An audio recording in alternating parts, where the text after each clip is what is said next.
Loving having your company and loving having the company of Occy here in the commentary booth at the Usher Cup World Club Challenge. Day 2 of the event windows brought us some great conditions. We've seen some fantastic surfing out there this morning, and we're going to see some more here as we set up for round 2, heat 3. Sheldon Sinkus, local boy here at Snapper Rocks, out there in the pink. Taylor Hutchinson of New Zealand is out there in the orange. Gabriel Ribeiro from Coolum, flashy natural footer, will be out there in the yellow, and Dane Henry of Kingscliff will be out there in the green. Looks so fun out there, I mean, it does, Ronnie. Oh, it just makes you want to go surfing with only 4 people out there. Snappers are looking really nice on not that good of a swell. That's just how good the sand is right now. And we got green up and riding, nice first turn. Yeah, getting the fins free too. Dane Henry doing well with this wave. It was a little disjointed to start with. It might go again here for him and give him a couple more sections to lay into.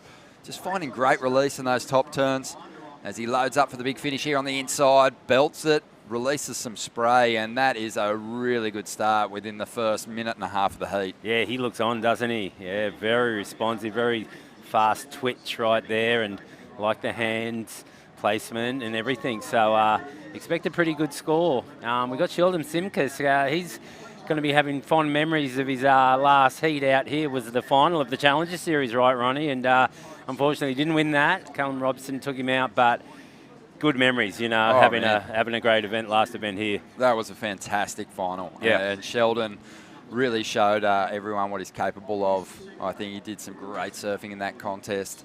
And extreme conditions, right? I mean, it was big and it was unruly. And he was the only one pretty much jumping off the rock, and pretty much the only one sitting behind there too, the whole event, which was surprising. Got him all the way to the final and nearly a win. It sure did, and looking forward to watching him make a big push on that regional or domestic qualifying series, I should say, when it gets underway. See if he can get himself back on the Challenger Series for another shot at it. But a big number here for the club from Kingscliff. Dane Henry delivers a pace-setting start here, 8.17. Really solid. Really solid. I mean, from start to finish, no downtime on that wave, and that's what the judges love. Kept busy, but and lots of variety. So, good score on not so good of a wave. So look out if he gets a good one. He did a great job of maintaining a good vertical approach here on a wave that at times kind of looked like it didn't have much of a wall. Nah, and that was nice. He kind of pushed the tail out there twice and then just kept busy. I always like those hands a bit still, but even though he does move him around a fair bit, it doesn't look too bad. Bang. It was a good little cloud on a nothing section to finish it off. Have a look at that. That's the quality of the sandbar here as we take that bird's eye perspective. You can just see how well it's packed in. There's a long ride right there if you get it right through that whole sandbank. Oh, man. Sheldon just flicking out there will bring that wave to you. It was a very well surfed wave. Yeah, 817 is a pretty high they went big. They went big at the start, especially with a guy like Sheldon in it. I mean, I see the judges a lot if it's a heat with 2 big contenders and 2 very top level competitors. They usually keep it down a bit more. They haven't left themselves a whole lot of room for the rest of this heat. Let's see what Sheldon gets, and let's hopefully get that replay. I'm calling 9-point rides. I'll go out down in this heat. Yeah, I reckon you're right on there. They have to. They've got no choice. Sheldon comes out of the barrel. Yeah, and into a massive turn. Where are they going to go? Because, you know, it didn't end up with a whole lot of wall, and we just lost him off screen there. There we go. We replay it. So we catch up to the start of the barrel there. He was pretty deep. Yeah, it was nice. I mean, a bit of cover. It's the classic Snapper Rocks ride, isn't it? Barrel behind the rock, out on the open face, a few carves. Sheldon, you know, I think you can see that there's been a lift, a growth in his surfing, just having been on the Challenger Series. Expecting that this will be a really solid number for Sheldon. It's got to be in the 9s. The judges have really put himself in a tough spot because that wave did shrink, but then it grew again at the end, Ronnie, and like right here, he's like, hang on, I got more for you. And I love the layback right there, and he just flicks out. I can see a little claim there too, so expect 9s to come your way on that screen. Yeah, just when you thought the wave and the quality turns, the major turns had kind of come to a close, he found a pocket of power on the end of that ride and laid into that rail turn. And it's such a, a great variety in that wave compared to, say, Dane Henry's, who did a lot of work. It was that kind of similar releasing fin turn that he went to track down those numbers. For sure. Sheldon just gave us a little bit more variety, and for that reason we're seeing it roll through as a pretty solid score. We've got that first ride here of Orange. Nice little snap there coming around. He's kind of got that lanky style. I can relate. But yeah, Taylor Hutchinson from New Zealand. Great to see him here. That's right, a 6-point ride for him. So the scores in for Sheldon didn't go into the nines, 8.33. Wow. So maybe the judges felt that he should have tucked himself a little deeper behind the curtain on that opening section. I would disagree with those two scores with green and pink. I would have given him at least a point or two higher for pink. That Sheldon, though, let's get back to just that wave selection. Sheldon would have seen that, Ronnie. He would have seen the barrel and he would have looked down the line for that whole stretch of swell, and you would have seen that end section. So he knew halfway through that ride what was coming at the end. And that's local knowledge. Like, you really got to look across the whole line of the swell to see what you're going to get through the middle and the end part of the wave.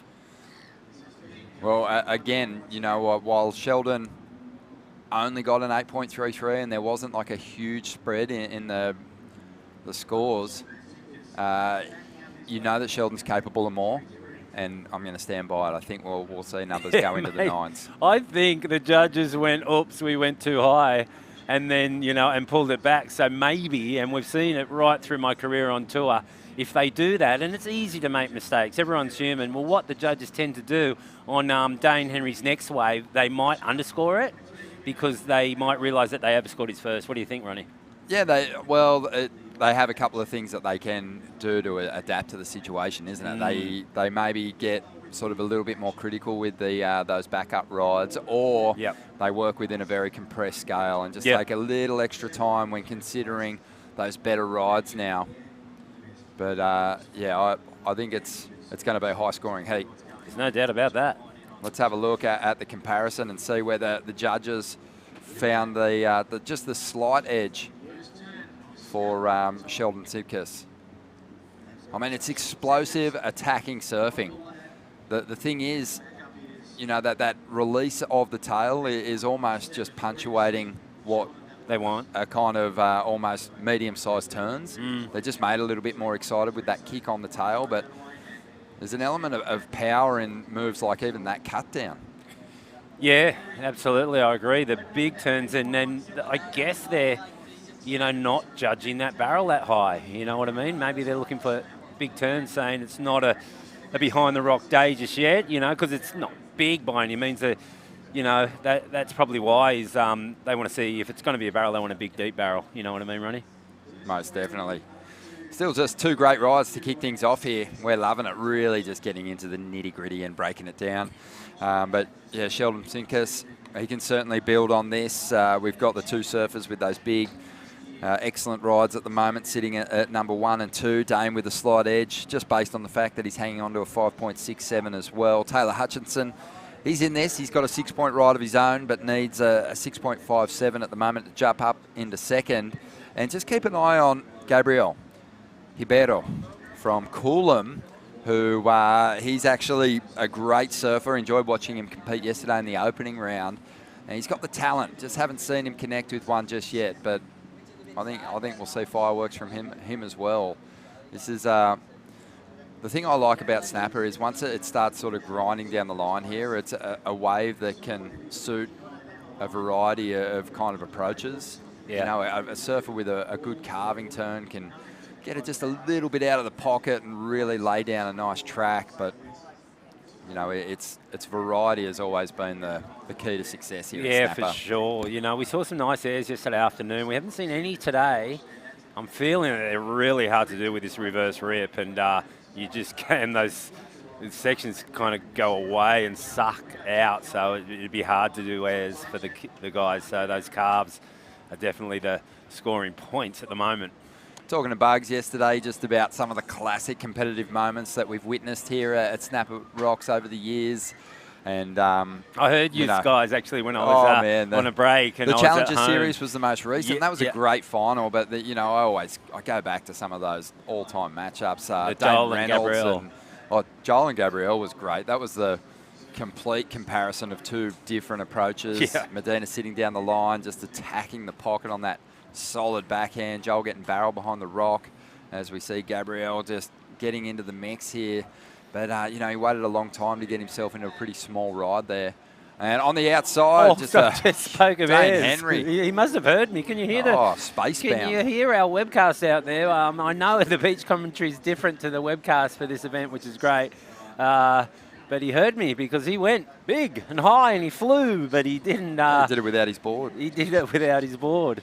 But, just touching on some of those classic battles, the Parco Gabrielle won, Dane Reynolds Dane earlier Reynolds, that quarter-final clash that those guys had. Dane actually got the jump on him, but both of them were ripping. But Dane went mad out here. Just big calves, crazy hits in the pocket, getting barreled. Yeah. So fun. The B Durbridge, Josh Kerr won. The waves were pumping that day. And Josh pulls out the club sandwich that had never seen against Mick before. Oh, was that against Mick? Yeah. Sorry. Okay. Yeah, and it almost felt like the judges didn't know where to go with it. It was so unique. Yeah. And, Mick survived that one, went on to beat Bede in the final, I think. Yeah, Bede was in that, event and did do really well. The waves were pumping that day. And then there was... I do remember that. The Kira year, Joel... Kira year, Joel and Kelly. Oh, man, there's been plenty. That's at the CT level, but there's been classics here over the years, as we see the replay of Dane. Right off the backwash there. So he timed the backwash perfectly. Gives him an extra couple feet in the air, but didn't get down. What the backwash is probably going to do is just it'll send you up, but it'll send you out the back. So didn't pull off what would have been an amazing manoeuvre. And it looks like Kaito, Team Japan, coming up next. Yeah, Kurokawa. Coming up in that next heat. He'll be taking on Cooper Chapman for North Narrabeen, Koki Nakamura, and Willis Drummer. So that'll be a lot of fun to watch that one play out. It's good, Ronnie, that Sheldon's doing well. Hopefully he can hold this second spot because we lost Mitch Parkinson yesterday, and we really need one of the guys from the Snapper team being Sheldon, Jagger, and Mitch. We lost Mitch in the draw. Obviously, he'll still be in the World Club Challenge, right? But if we can get Sheldon, obviously he's you'd think if he gets through this heat, he can make it a long way and hopefully make the final. And Jagger also. I don't think Jagger's surfed yet, right? No, he hasn't. And, North Narrabeen find themselves in a similar position as well, with Cooper Chapman coming up in the next heat. The pressure's kind of been put on with... At an early stage. A couple of short falls for those established clubs and two of the two most successful clubs in Australian board riding history. They're just so competitive. Cooper loosening up, just double duty here at the Usher Cup. Bit of commentary. Yeah, he likes a double, doesn't he? He's busy, man. He's got his own business, and he spreads a very good message, and he's just kind of going through what he's going to do. I mean, how do you do that? How do you know which kind of wave you're going to find out there? But I guess he's just getting the general rhythm. He's having a good look at Sheldon Simkis's heat, he told us. Yeah, the approach. He wants to follow that approach.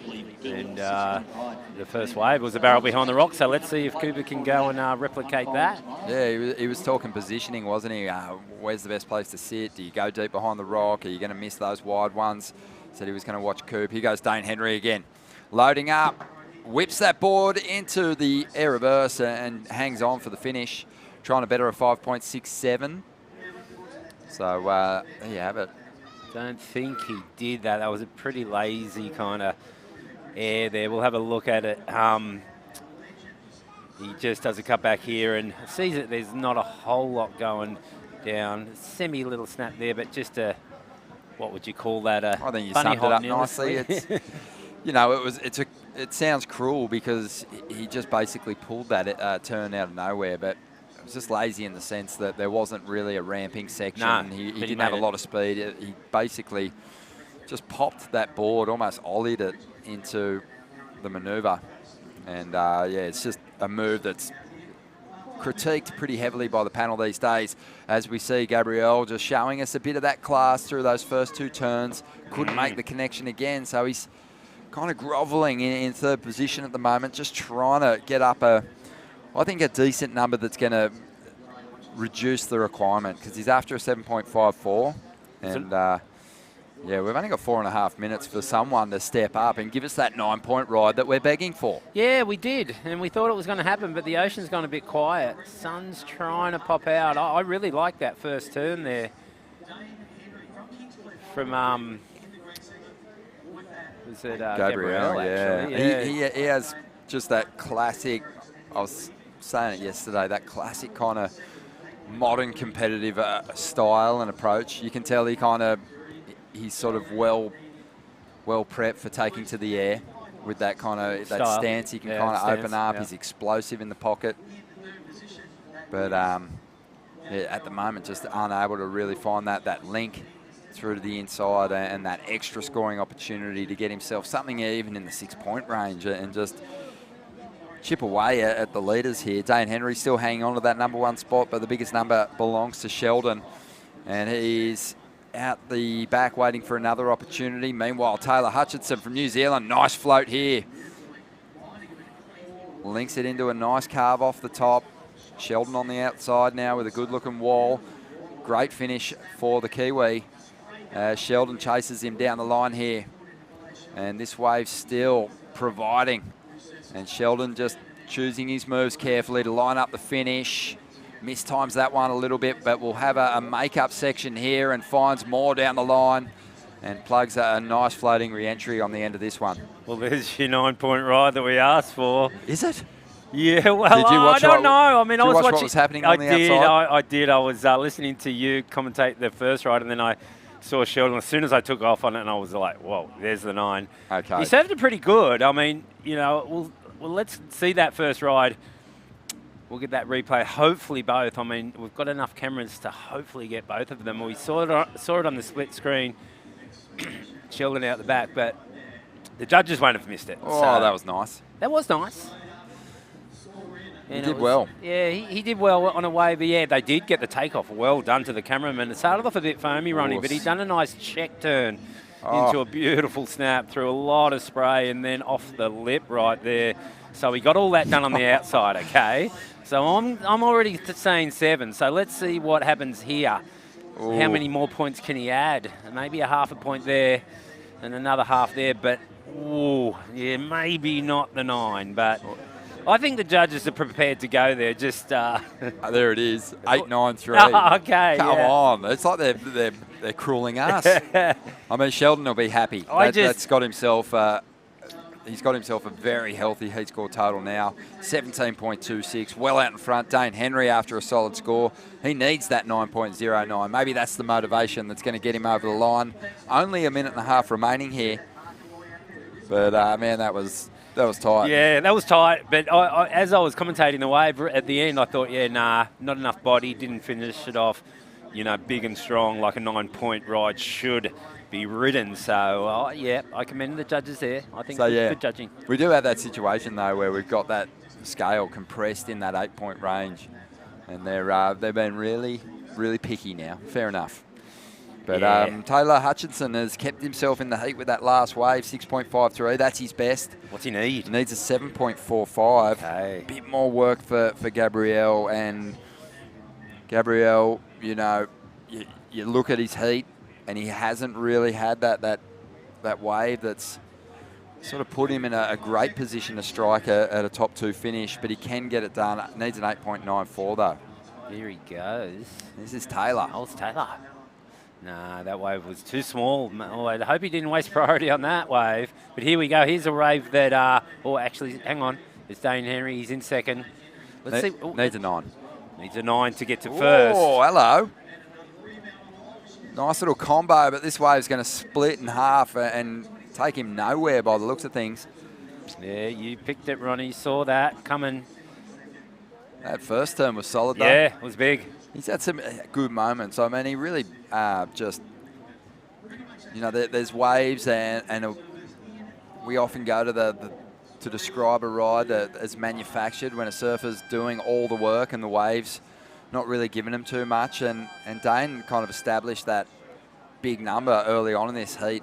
He did. Just by forcing his will upon the wave. And Sheldon's found more quality waves and not over-surfed them, just done what he's needed to do to get himself the victory here. Yeah, absolutely. It was great heat by both men, but Dane Henry started off, you know, he established the inside, got that 817 and backed it up, so well done. Yeah.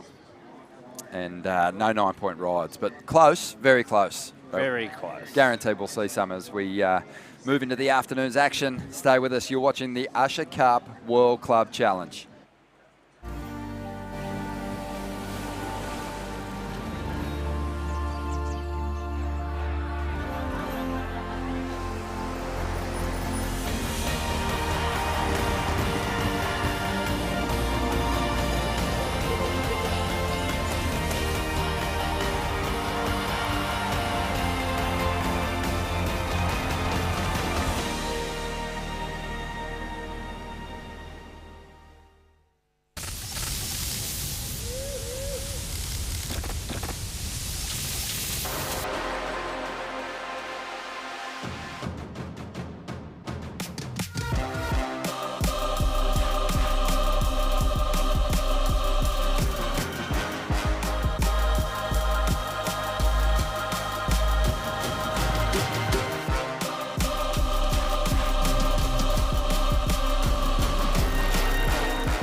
The Snapper Rock Surf Riders are absolutely thrilled to be hosting the Usher Cup once again. And Snapper's delivering in a big way. Clean conditions today. Day 2 of the event window as we move into the second round. Heat 4 getting underway now. Cooper Chapman out there in the pink from North Narrabeen. Representing Japan, we've got Koki Nakamura. And he's in the orange. Willis Druma for Torquay is in the yellow. And for Palm Beach, we've got Kaito Kurokawa. And this is going to be a lot of fun to watch. Cooper's been talking. He's been talking a big game, Ock. He has. He's been confident, and for good reason. The North Narrabeen Club so accomplished in board riders events here in Australia, and they do have a little bit of catching up to do on the points tally because they haven't got a surfer through a heat just yet. No, they haven't. So Cooper's put some pressure on himself. Let's see him if he can deliver. He's sitting back there behind the rock. I can see a couple of them way back there behind the rock, so they're obviously hunting that barrel down. Loving it. Well, during the commercial break, we saw some highlights from Tourism and Events Queensland, who are right behind this event, and a lot of the contests that unfold here on the Gold Coast. Thankful for their support. And, of course, the Gold Coast City Council. And have a look at this behind the rock. That was the one. That wave held open, and I think it was Cooper who got lost on the backwash at the takeoff there. It was. As we see now, Koki Nakamura getting a couple of good hits down the line. He just picked up the scraps here. Oh, that was interesting. We saw Cooper in that barrel deep. He was on the foam ball. What happened to him? He just he didn't come out. He must have got behind the foam ball because that was the only reason I think that he wouldn't have made that. The wave stayed open. Let's have a look. He drops. He actually nosedived on the takeoff. That's what happened. He really wanted to stuff it in. Great camera work by that drone. The backwash lifted him, Ronnie, and the nose poked, as in Hawaii they would say nose poked. That was a bad pigeon for me. But yeah, and then he pulled it out, but that's what got him too deep behind the foam ball, because otherwise he was coming out of that barrel, and that would have been a big score. Yeah, the drone operator, Greg, I know him well. He's very good at what he does, and captured that beautifully. Cooper wanted to knife that drop. He wanted to stuff his board into the face of the wave.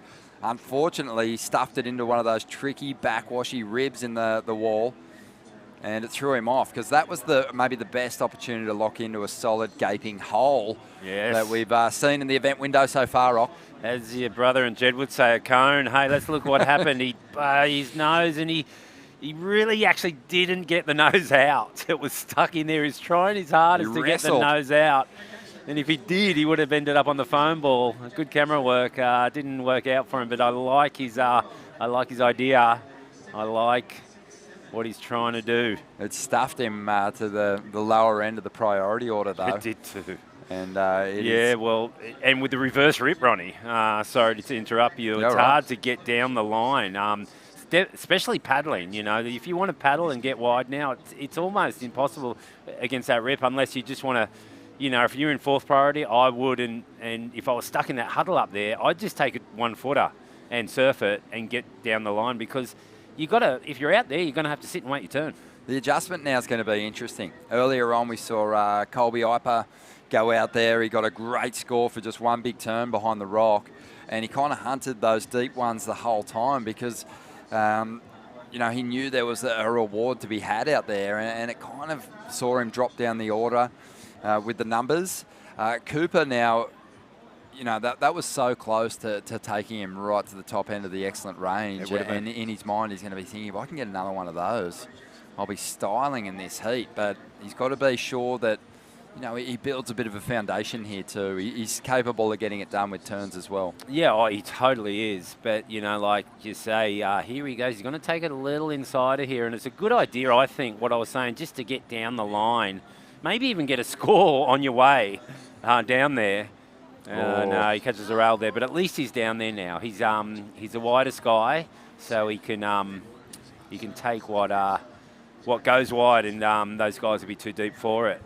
But you know, you're right, because if he actually managed that takeoff and got through that tube, the Japanese guy got the end of that wave, and it was not a bad ending. It didn't have a whole lot of wall, but it would have ended up in the excellent range, I feel. So Cooper's got to regroup. He's done the right thing, I think, and gone wide, because you're not getting anything up there. Even if you go way deep and get a barrel inside of a guy with priority, they're going to block out. They're going to do the old Kelly Slater to Joel Parkinson, Kira style block. I can just say there's nothing worse than being in the barrel and watching someone dropping on you because you know they got priority. Cooper's out there at the moment conversing with the cameraman, and you just know he's going, if I just pulled that out, that was the one, how was it down the line? And stayed open. You want people to say, it shut down, it wasn't even bad. Probably a good thing that you fell off, but it's not the case with that wave. Not the case with that one. Oh, man. You lose sleep over those ones. Yeah, you do.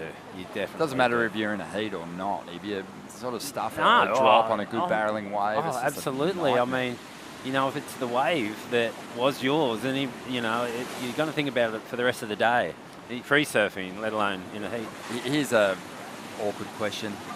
Feel free to just tell me to shut it up. But have you got waves that you blew years ago that still haunt you? Definitely. I'll have a look at this wave.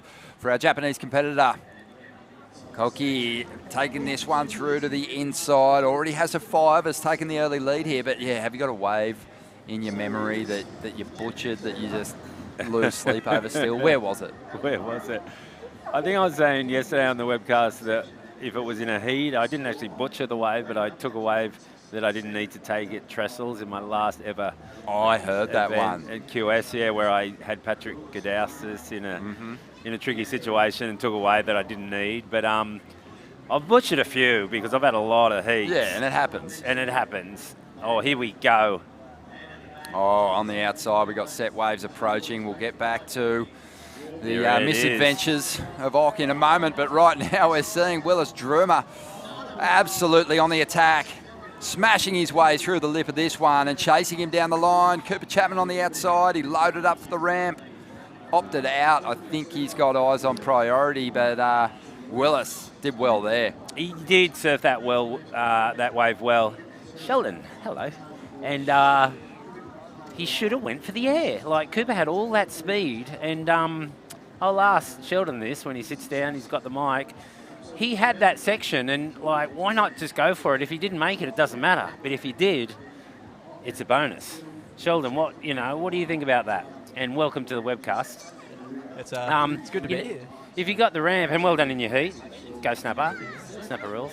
But yeah, if you go all the way, and you get that section and you kind of flick out, don't you think it's better just to may as well go for it and do something crazy just in case you land that Hail Mary? Or Yeah, I mean, I think it's in our blood. When we get a wave out here, we try and milk it the whole way, because you don't know when your next one will come. But I mean, especially when you're competing, I feel like when you get that opportunity, you got to kind of take what's there.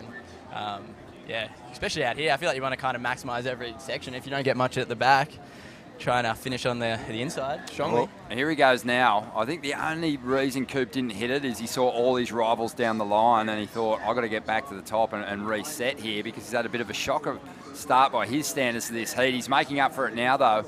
Moving plenty of water, hammering down the line. Big tail drop float there, hangs on for the finish.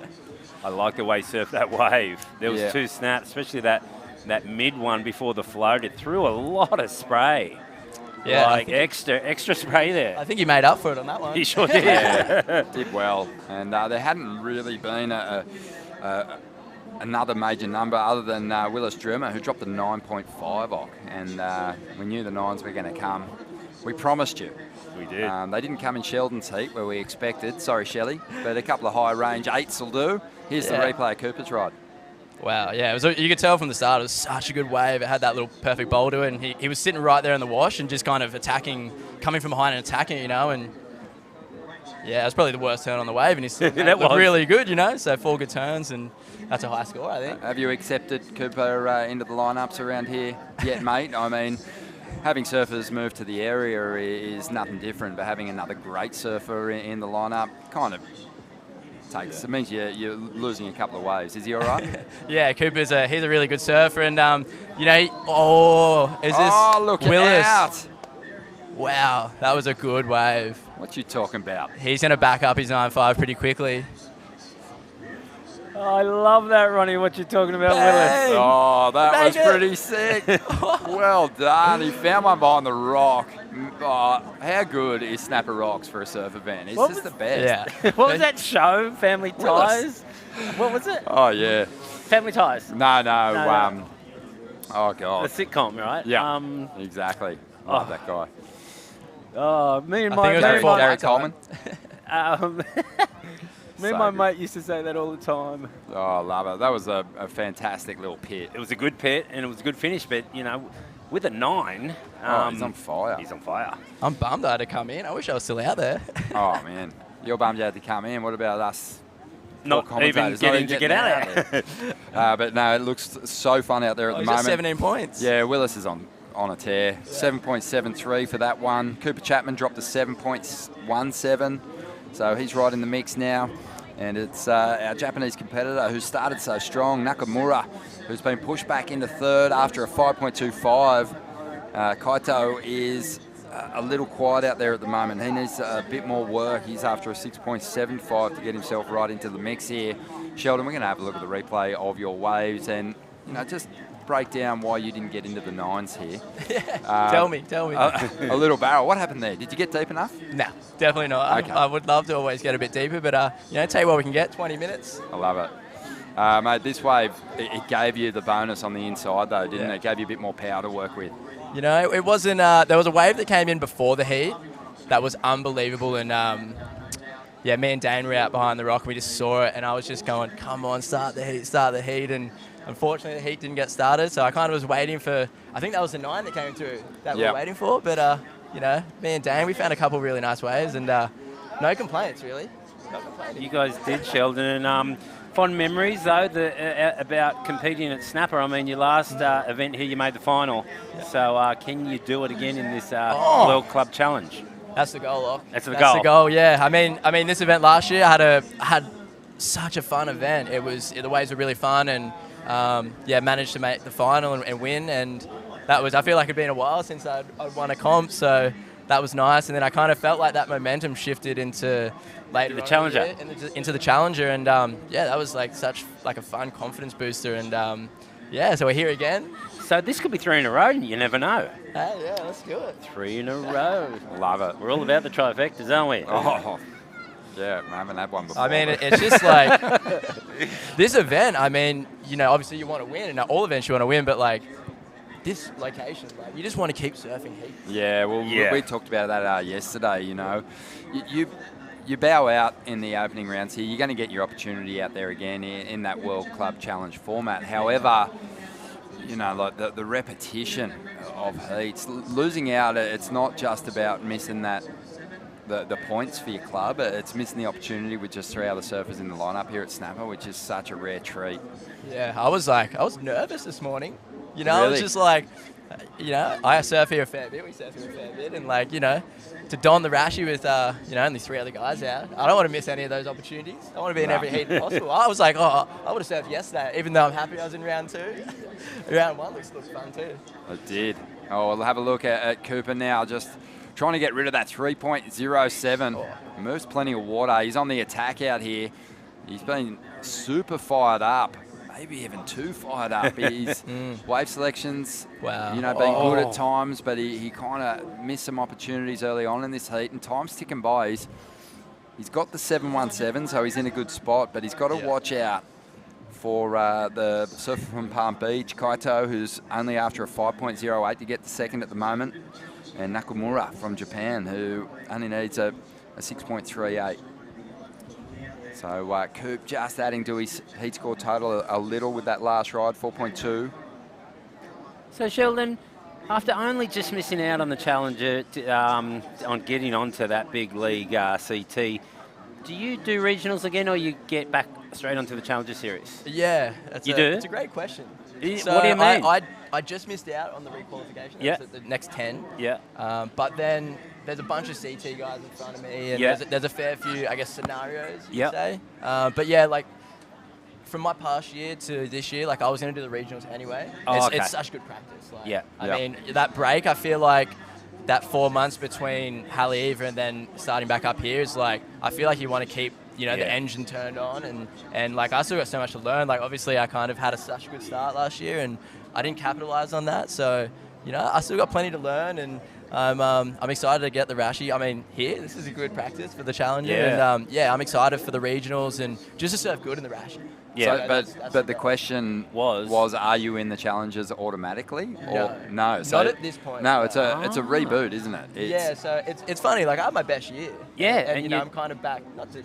Back to start, kinda. Back to the start. It's a bit cruel. Yeah, it's a hard kind of like reality to swallow, but we're gonna go again. We're gonna put up another good campaign and try attack it. Yeah, I was interested in that too, because obviously it's a new format. Everyone's got to get their head around it. But if you don't make the grade, you're back to that regional qualifying series, and it's a fresh challenger basically every season. Wow. Potentially a fresh challenger. Yeah, it's very it likely is. we're going to see a lot of the same faces battling. Yeah. But that's interesting. And, Very interesting. Something I guess that you've got to prepare for, because those domestic QSs too, you're moving through the rounds. Obviously, it eventually gets to that head-to-head competition, but it can be grindy too, trying to win through heats in lackluster conditions sometimes. It's just good that I think that we're going to ultimately see the cream rise to the top once again. Yeah, I feel like... and this man sitting right next to me, hint, right? I have my faith in Sheldon too. Thanks, Al. And, for a big campaign, get on that Challenger and do the same thing last year at Snapper and carry it through. Yeah, hopefully. I might ask if I can just drop myself back into the Snapper event. Yeah, sweet.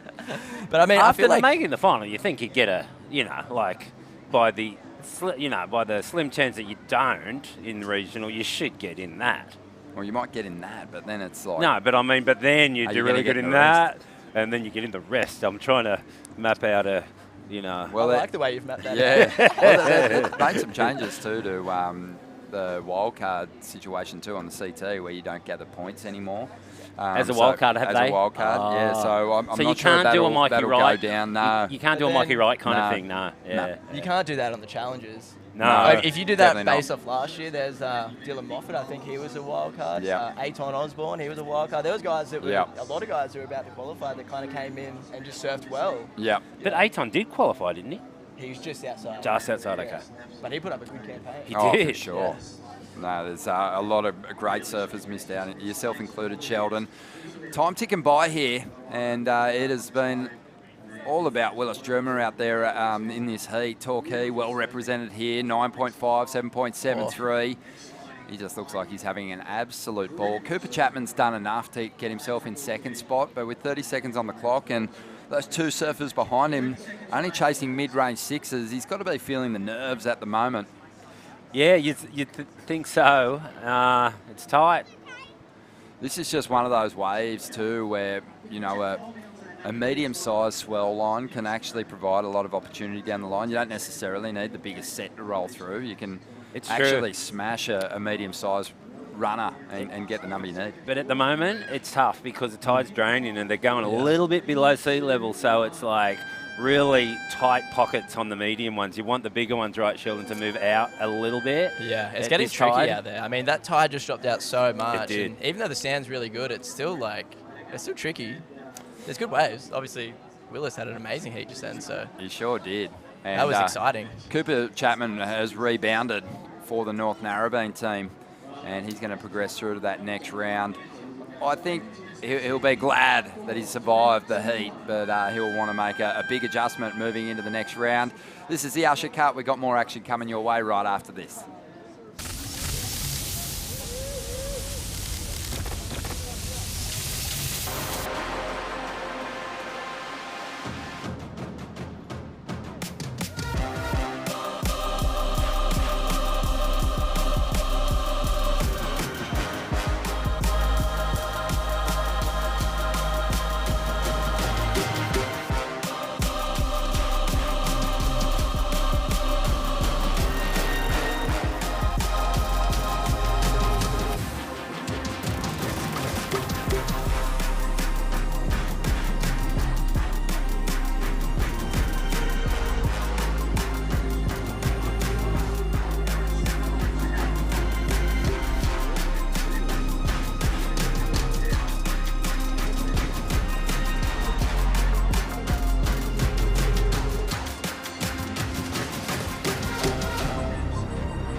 Well, our competitors are loving their time here at the Usher Cup World Club Challenge.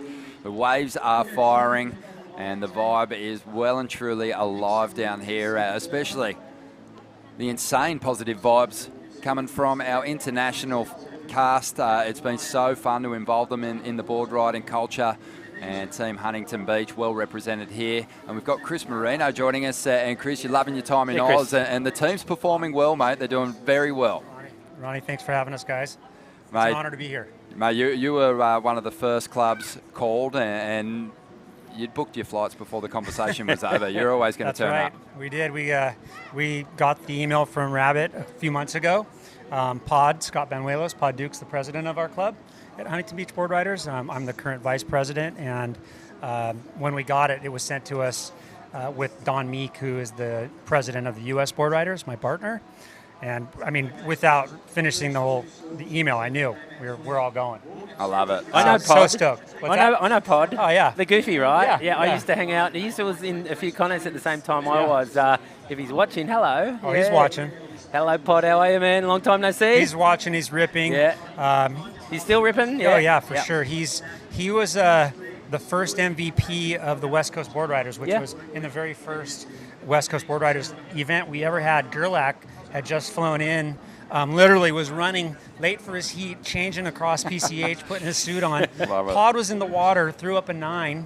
Gerlach gets in the water. We were just behind the Seal Beach Board Riders, and Gerlach throws up a 10, puts us in the lead. And the Gerlach and Pod were both co-MVPs that day of the very first West Coast Board Riders contest. So you guys were the first. Yeah, Huntington Beach Board Riders. Epic. We started that in very first club in the summer of 2016 with Casey Wheat, my business partner, and Ziggy Williams, and then Brillo and Don jumped in pretty close after, and Bill Webb, Pod Dukes. we've all been building it for the last 8 years. Oh, it's really cool. Sorry, Ronnie. No, I was just going to say, let's just get everyone caught up on who's out in the lineup here before we continue this conversation. Morgan Siblick is out there. He's one of the star performers in the mix here at the Usher Cup this year. He's already dropped an 8.67. Diego Corderas from Palm Beach, he dropped big numbers on us yesterday. Powerful, goofy footer. He's off to a great start. Already has an 8.33 and up again, bashing this wave down the line. Wayam Dharmaputra is out there for Padma, the Balinese team. The Indonesian team, and he's in the yellow. He dropped a 9 yesterday. This is a stacked heat. And Curtis Ewing, this wave's the growing. older brother of Ethan Ewing. He's gone. He just...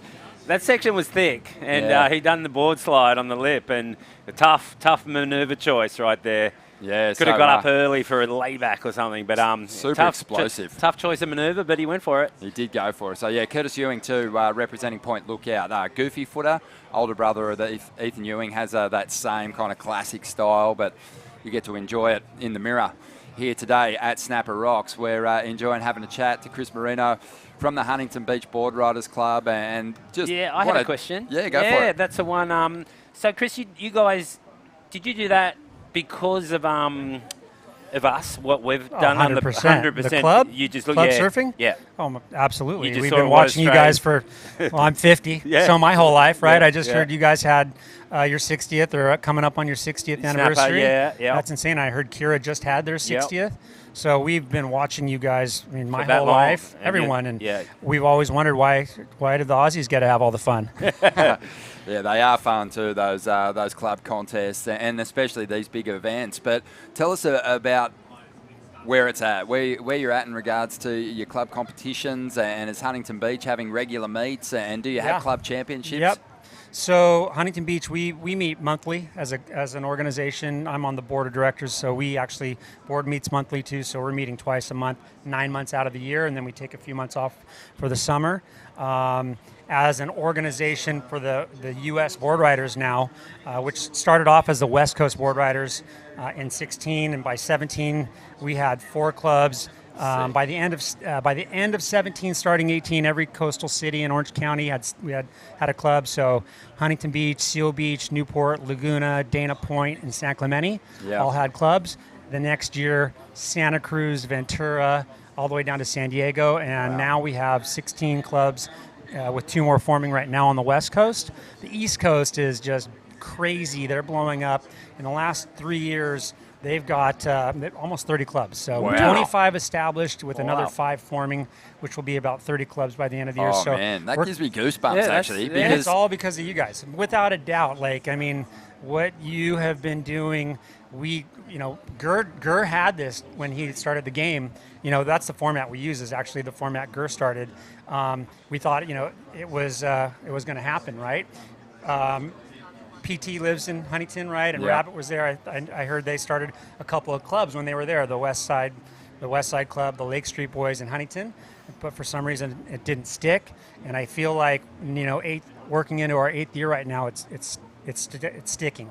Oh, that's so cool, man. I love that. Got a nice little bowl there. Yeah, Morgan, he's been surfing so well. Another guy that really did get close to requalifying at the end of last season. Just gave us so many fantastic moments in his rookie campaign, getting himself into that final 5 and getting a long shot at a world title at the finals over there at Trestles, and wants to get back up there, but he is one of the standout performers on the Challenger Series. He is, and he only just missed out. It was unfortunate, but I believe he can make it back on. He had that stunning year, his first year on the tour. Let's see this replay of Morgan right here. He takes off and the wave grows on him. Does a nice carve there and kind of grabs the rail, but a quick snap off the top into another one. And I think that might have been one of his first waves, because his last one he got barreled. But yeah, is Brett Simpson in your club, Chris? Oh yeah, Brett. He's absolutely the ringleader. Classic. We had a send off for the club the day we got on the flight. Yeah. At Huntington Surf and Sport, the Pye family and HSS put together a pretty killer send off for us. And Brett got on the mic and he's like, "I got to be honest, I got a little FOMO right now. I should be coming." And why isn't he? Why didn't he? He was, everyone's just busy. Busy, right? yeah. And so, but I have a pretty good feeling he'll be here next year. Yeah. No one's going to miss it next year. Yeah. You know, we've got our Groms, Luke Winaldo, Colby Ipa, and Sarah Freyer, and our senior Jeff Deffenbaugh, who are here competing. Yeah. Yeah, good to see And, Jeff. yeah, he's a ripper, great surfing mind. And Yeah, so- he was on tour with me maybe Yeah. 1 year or Yep. two, maybe. Yeah, Yeah. I remember Jeff. Yeah, he came up to me and said, "You remember me?" And I was like, "Jeff." And I'm That's not crazy. bad. That's Yeah, good I'm not you bad with remembered his name. names. That's Yeah, I'm amazing. pretty good with names. I mean, that's the only. I forget a lot of stuff, and somehow. Me too. Yeah, names. Oh, I love it. Names I'm not too bad at. Mate, so your team is strong. Our team, our team is strong, absolutely. And you mentioned Morgan at Lowers. We had our first national finals last April at Lowers, which was when we formed the West Coast Board Riders. We were in Casey Wheat's garage, and within 3 hours, we had laid out what the West Coast was going to look like. We had anticipated the East Coast and had even talked about doing a Worlds event. We thought it was going to be on Southside in Huntington. And very fitting. Who are we to think we're going to invite Australia? Very fitting. We're here for the first Worlds event. Oh, I love Look it. at this thing. Can't wait for big you set guys there. to host one too. This is Curtis Ewing, and I touched on it. His brother Ethan, obviously big doing great turn. things on the CT, but Curtis is such an unbelievable surfer.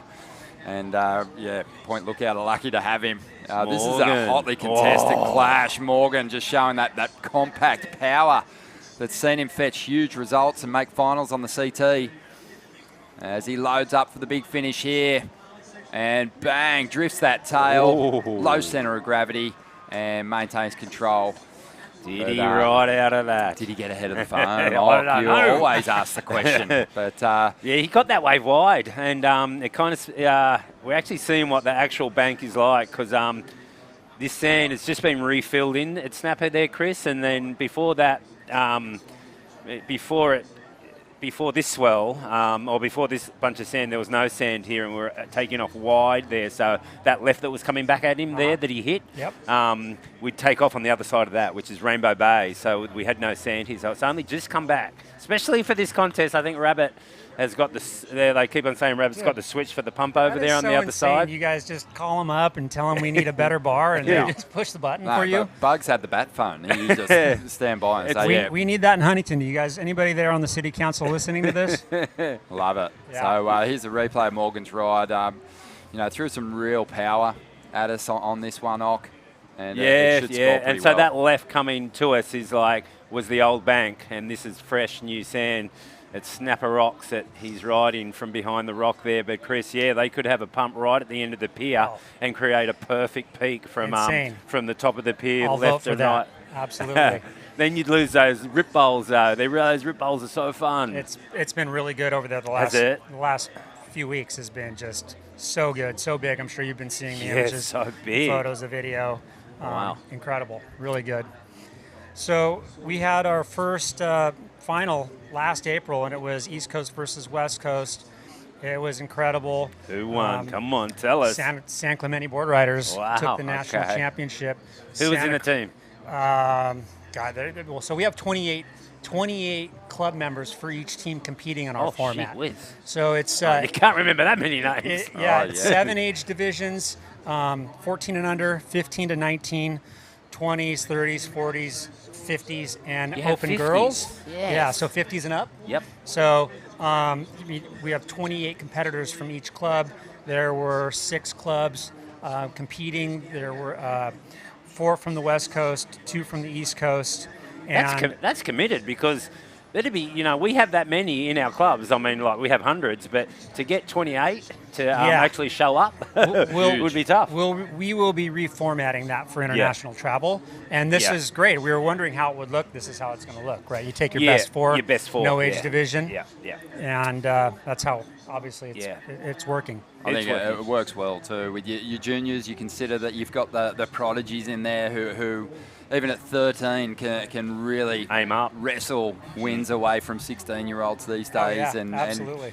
And it's always great to see. And you might take one of your juniors and put them in your open division as well. So Yeah, there's a Or lot of vice different versa. strategies. Vice versa. Oh, yeah. Can you do that? Put your open in the under 16s No, I was division? talking about over 50s down there. Oh, yeah, there you go.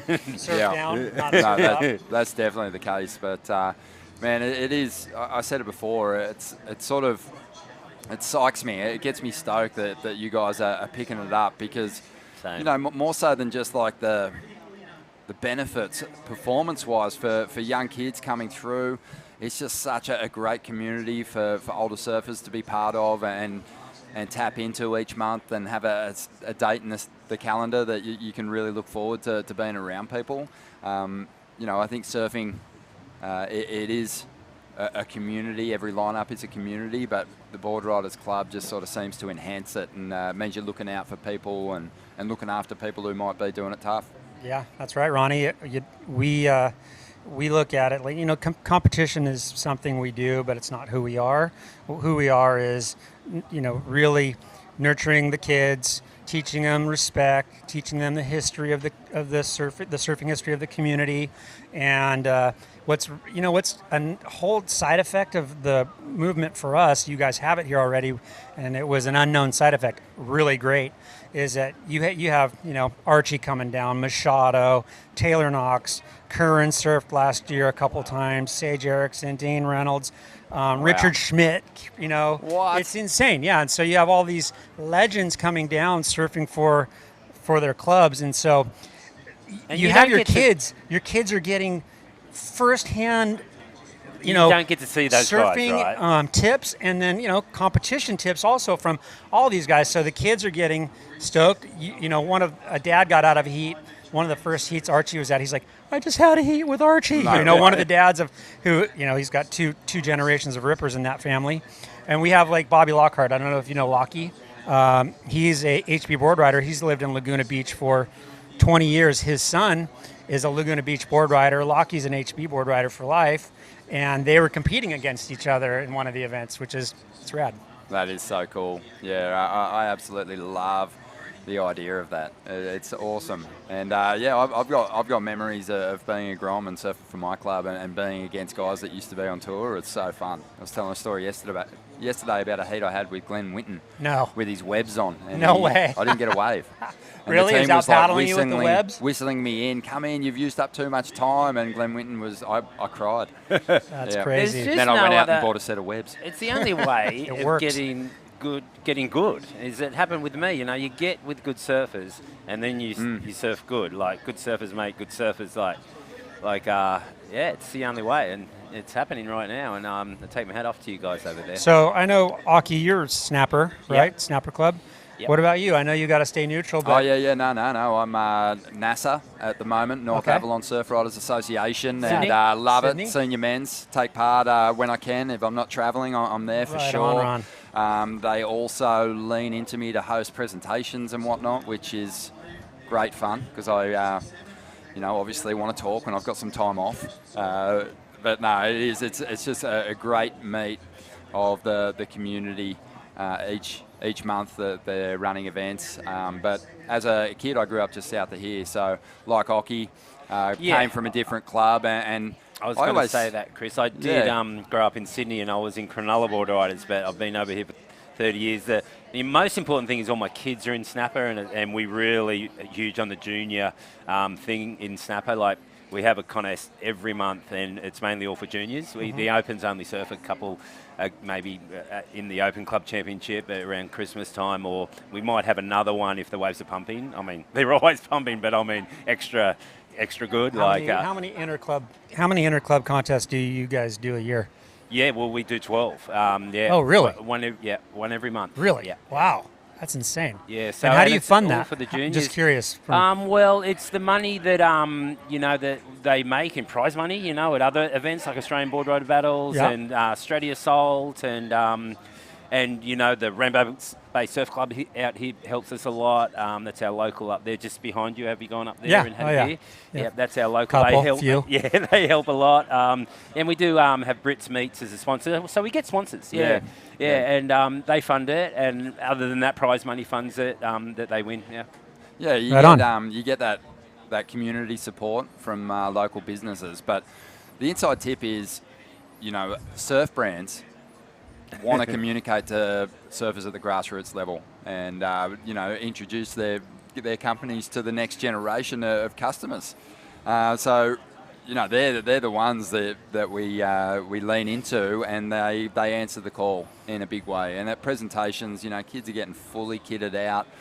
Shapers are often involved. Kids are winning boards for taking out their divisions, which is fantastic to see. But, I don't think any surf company that counts would shy away from getting behind a board riders club, and it often leads to, great support, financial support, and sets you on a good path for having regular contests and being able to fund trips to take on other clubs. It's true. I mean, Billabong have, I forgot about my major sponsor, my long-time sponsor. Yeah, they've helped out Snapper a whole lot. Dude, how many years has that been? 30 years? Yeah, no, well, I don't want to say how old I am, but I started when I was 40. You're 42, yeah, right? Yeah, I was with them since 16 years old, and it's been well over 35 That is years. insane, Yeah, dude.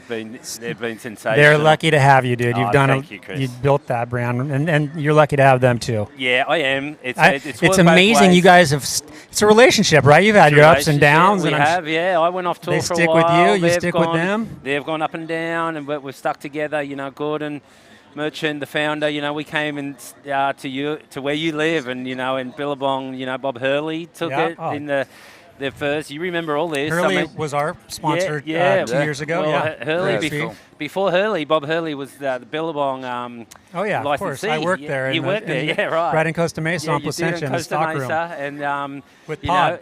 With Pod, yes, sure, it's Pod, true. Tony Kiala. Oh, we better get back to the heat. Sorry. Oh, it's come to a close. It's just been so fun, just chewing your ear. It's been great to talk with you guys, Ronnie. It's an honor to meet you, Aki. It's great to see you. So good to see you many again, years, bro. Yeah, man. Hey, congratulations thank you on guys getting very much for your leadership and your support, and for the invite here. We're honored to be here.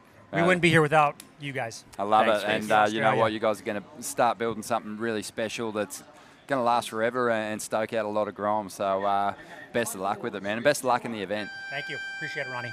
Okay, some big results there. Morgan Siblick hanging on for the victory with a couple of mid-range 8-point rides. And in second place, it was Diego Cordera, who did great work on the backhand. We said goodbye to Curtis Ewing and Wayamdama Putra. We're going to take a quick break. More to come from the Usher Cup right after this.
Welcome back to the show. Our seated surfers have entered the lineup, and they're starting to drop some big scores. Morgan Siblick just set Snapper Rocks on fire in that last heat. So solid.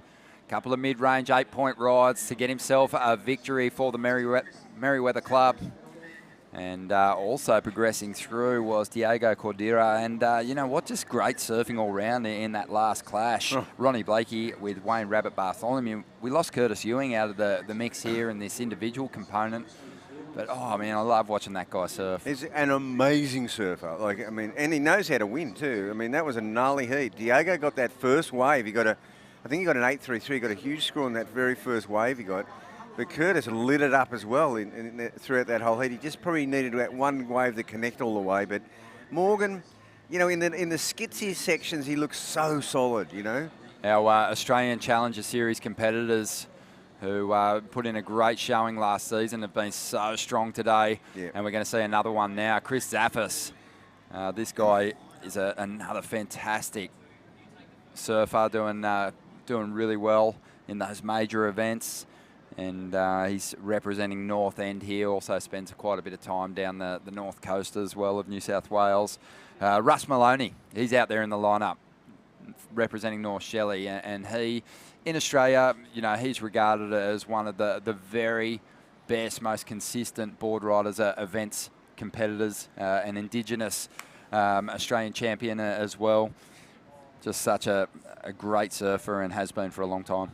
Yeah, well, Russ is like North Shelley's Jay Phillips. You know, he's a real club man, you know, and he was integral in them winning the ABB last year. Yeah, Braxton Holstrom is going to be out there in the yellow representing Kawana. We saw him in the opening round put together a strong performance, and North Shore's Luke Brumby in the green out there. This is a tough heat. Like Braxton yesterday was one of the absolute standouts, and these are young kids. You don't see him for a couple of years, and you go, wow, he's turned into a super surfer. Well, here goes Zaffis again, just reeling down the line. A lot of speed. Grabs that board. It looks so clean in the air, but just lost it on that impacting whitewater. He was going fast.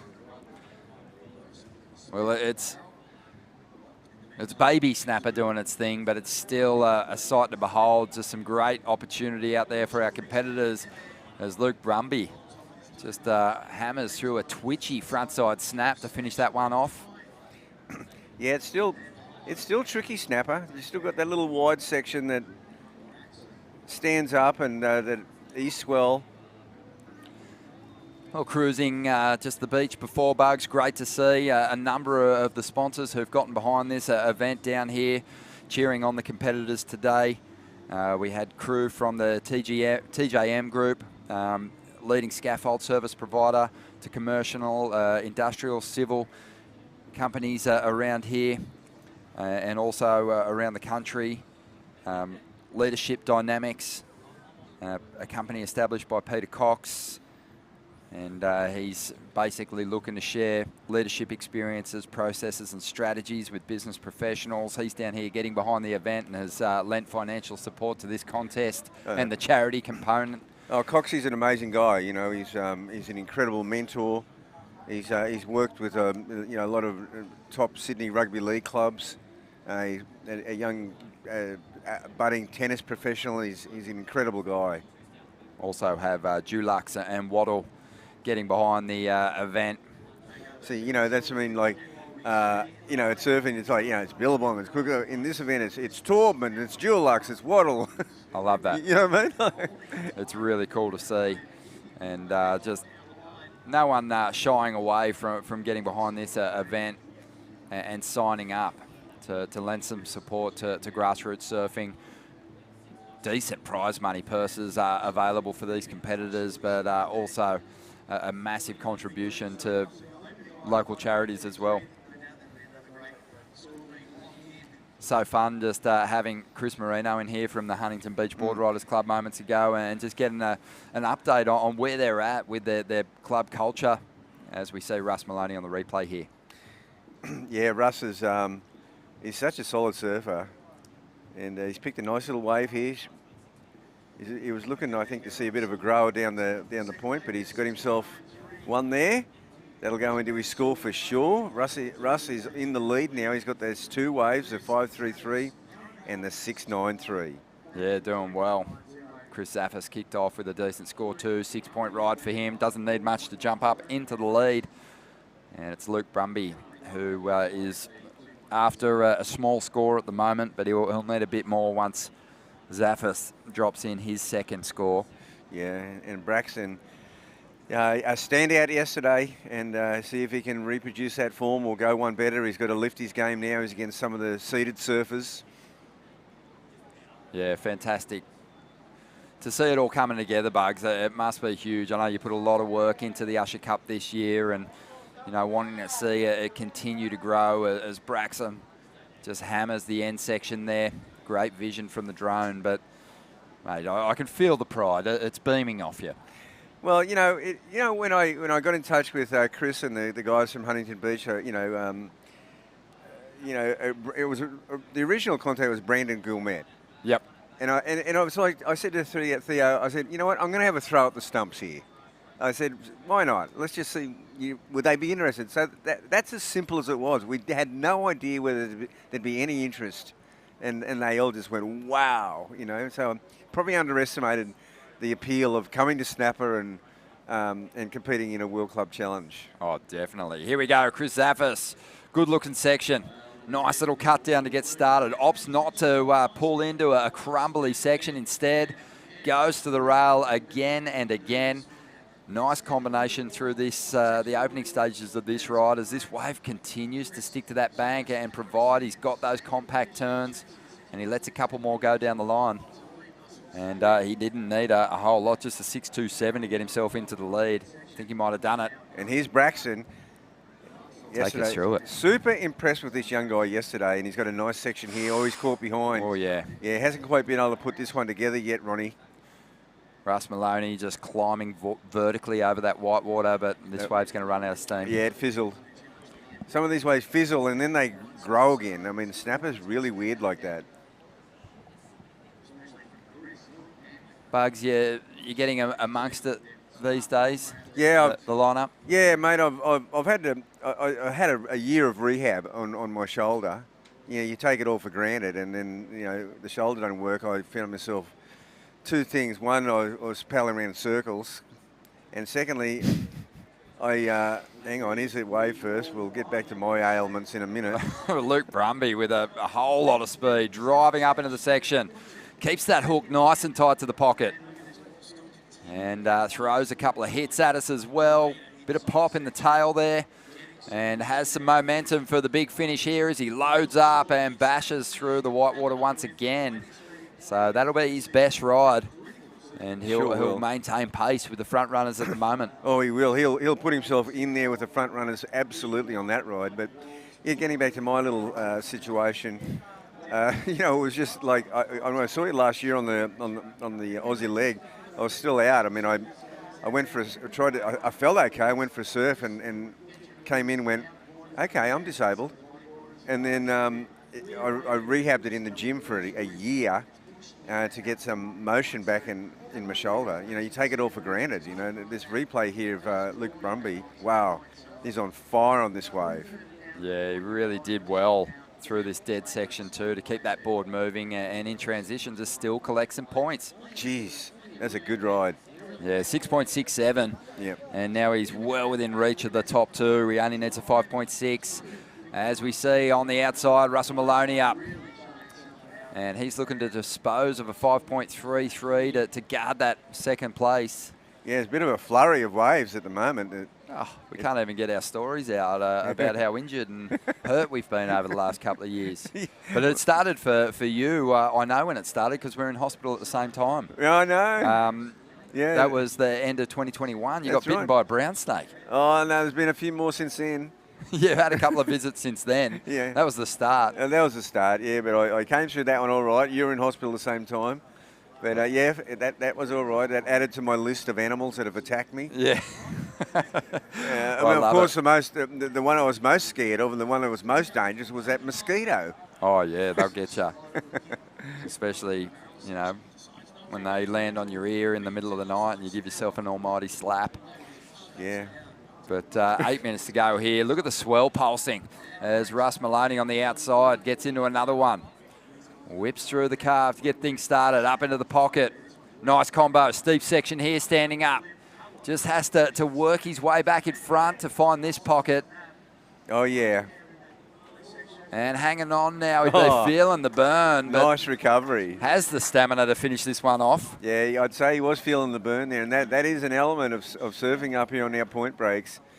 You know, you do 7, 8, 9, 12 manoeuvres, and you are burning. Yeah, it's you know, something us foreigners to the area really suffer from is you kind of become accustomed to 1, 2, possibly a 3-turn wave. You get up here to snapper and, oh man, it really does test the petrol tank, and it's hard to find it. Hard to keep the hits coming down the line, but Russ did so well on that one. Yeah, well, you know, and of course when it's bigger, you know, you get to where Russ finished in, and that's just the start of the next 400-metre section. Exactly. And then you really know, you really feel the burn then. Well, just under 7 minutes to go here, and the big number coming through for Chris Zaffis, an 8-point ride, but Russell Maloney's gone a little better, 8.17 to get himself up into the lead. Luke Brumby now, he's after a pretty decent score. He needs a 7.34, and Braxton Holstrom, he's got a little more work to do. He's after a 9, so the requirement growing for those surfers who progress through the opening round to meet these fancied rivals. And we knew it was going to be tough. So much experience out there in the lineup for the surfer from North Shelley and the man from North End, Chris Zaffis, working as an electrician as well to fund his campaigns, but still got some go. He'd be definitely weighing up another crack at the Challenger Series this season, and why wouldn't he be? He got some great results. Yeah, he did. Yeah, I've always been very impressed with Chris from the very first time I saw him. Oh, you know, he was just a lightning fast surfer, and now he's added some big moves to his repertoire in the last few years, I feel. Yeah, that was huge. I feel like too, much like Sheldon, who we saw earlier on, dropping a couple of big 8-point rides. His surfing just got stronger in the company he was keeping on the Challenger Series last year. Yeah. You know, you're just forced to lift your level if you want to get those big scores and those big results at that level. And you get back here to the board riders events, and you hold that serious edge performance-wise over the surfers maybe getting their first opportunity to compete for their club. And you're already in the comfort zone. Exactly. And, you know, I mean, that's what I felt with Morgan. You know, I just went, well, he's still surfing well within himself, and look what he's doing. So Chris Zaffis, like Morgan in the previous heat, has gone excellent a couple of times now, an 8.43, and he's reclaimed the lead. Russell Maloney's after an 8.27 now, and it's kind of that trend continued. The job's just getting harder and harder for Luke Brumby and Braxton Holstrom out there at the moment. Luke needs an 8.43, and Braxton needs to reset, and in the next 4.5 minutes, chase down a 2-wave total of 15.11. Well, he's not going to get it on that, and he's puts himself back in 4th priority. He's in pretty serious trouble with that one. Here goes Luke. Now with something true, this is the replay actually. Yeah, this is a replay, and he's still in a deep hole, even with this great ride under his belt. So, you know, this is one of those length of rides that you get a lot of manoeuvres, but it's like you compare that to Chris Zaffis, 3 big manoeuvres, and that's the criteria. Well, this is going to be fun to watch because Russell Maloney and Chris Zaffis both have big numbers. So if they want to improve their situation, they really have to get on the attack. And Russ pushing a little harder on this one already. The big roundhouse. Ooh, love it. I wow. mean, it was the end of the ride, but just a big shift up. Not something that you see all that often here when it's kind of low tide reeling down the bank at Snapper Rocks. No, you don't. I mean, I've seen Joel Parker do one of them and then bring it round and then turn it into another section down there. I mean, he's such a master out here. But yeah, you know, you go that far back into a roundhouse, you usually cut off from the rest of the wave. Joel Parkinson, for me, yeah, some of the best roundhouse cutbacks I ever saw. And he turns them into scorers. You know, they're not just an in-between move to get you back in the pocket and get you back behind the whitewater. No. You know, he turns them into just winning manoeuvres. Well, it's a huge frontside carve yeah, with a massive backhand snap. Exactly. So let's see the replay of Russell Maloney here. Look at that, yeah, just nice. That's good surfing. Really well done, and a nice mix-up. You know, I think all too often we see people these days just start telegraphing a reverse or a spin on that end section. It's good to see a little roundhouse. Well, there's a lead change. Russ Maloney. Yeah, 8.67. So the judges just gorging on what Maloney and Zaffis are serving up at the moment. It kind of blew me out because Russ has had a lot of waves, and then a good set came through, and there he was on it again. I mean, where is Luke Brumby? He's just out there scratching his head. No, he's not. He's behind the rock. Oh, yeah. Looking for the pit. Oh, just got a little wobbly, and he knows that with a start like that, He's it's going to be hard to get himself right back into contention here. 2 minutes remaining, Bugs. Yeah, this is pretty clear-cut, this one. Yeah, Russ Maloney's been surfing at this big, you know, this high level for a long time. Chris Zaffis, we mentioned the improvement in his surfing, having travelled the world. Did you note a massive evolution in your performance once you started getting on the road and mixing with the world's best? You really grow, and then comes, you know, then you grow again when that big result comes, and there's no doubt about it. Your confidence, you just, you know, it's that feeling like you feel like you belong, you feel like you're walking in the boots of a champion, and it's incredible for your self-esteem. I guess back then too, it was also you're picking up on big evolutions in design too. So for yourself, you know, you're looking at what other people were on. There was a lot of surfer shapers back then you were competing against, and just picking brains all over the place. Look, I was talking to my old mate Johnny Harris from DY, originally from DY, lives up here now. And he said to me one day, you know, 'cause he's a shaper and he's been in the industry for so long, you know, worked for Barry Bennett, worked for all of them in Brookvale, Shane Steadman. And he said to me one day, he said, yeah, the difference is that there was 96 or 128 surfers and there was 128 different surfboards. Yep. And that is, it really struck me, that is so true.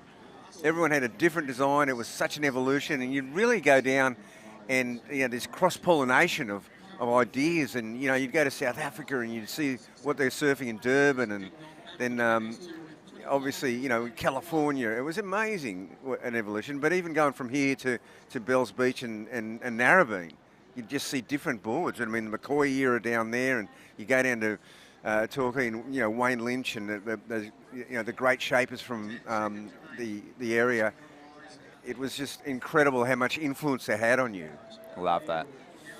Love it. And, you know, it was obviously working hand in hand in the evolution of performance overall as well, and where you could, what lines you could take. But, you know, you can get boards now from master shapers in other countries quite easily without travelling anywhere, which is kind of cool too. But what a performance there from Russell Maloney. You know, he just didn't back down to the Groms, the veteran competitor. Dropped a couple of big 8-point rides himself. Chris Zaffis hanging on to second place. He was excellent as well. And we said goodbye to Luke Brumby and Braxton Holstrom, who we'll see again in the World Club Challenge. We're going to take a quick break. You are watching the Usher Cup.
Loving our time here at the Usher Cup. It's an international field.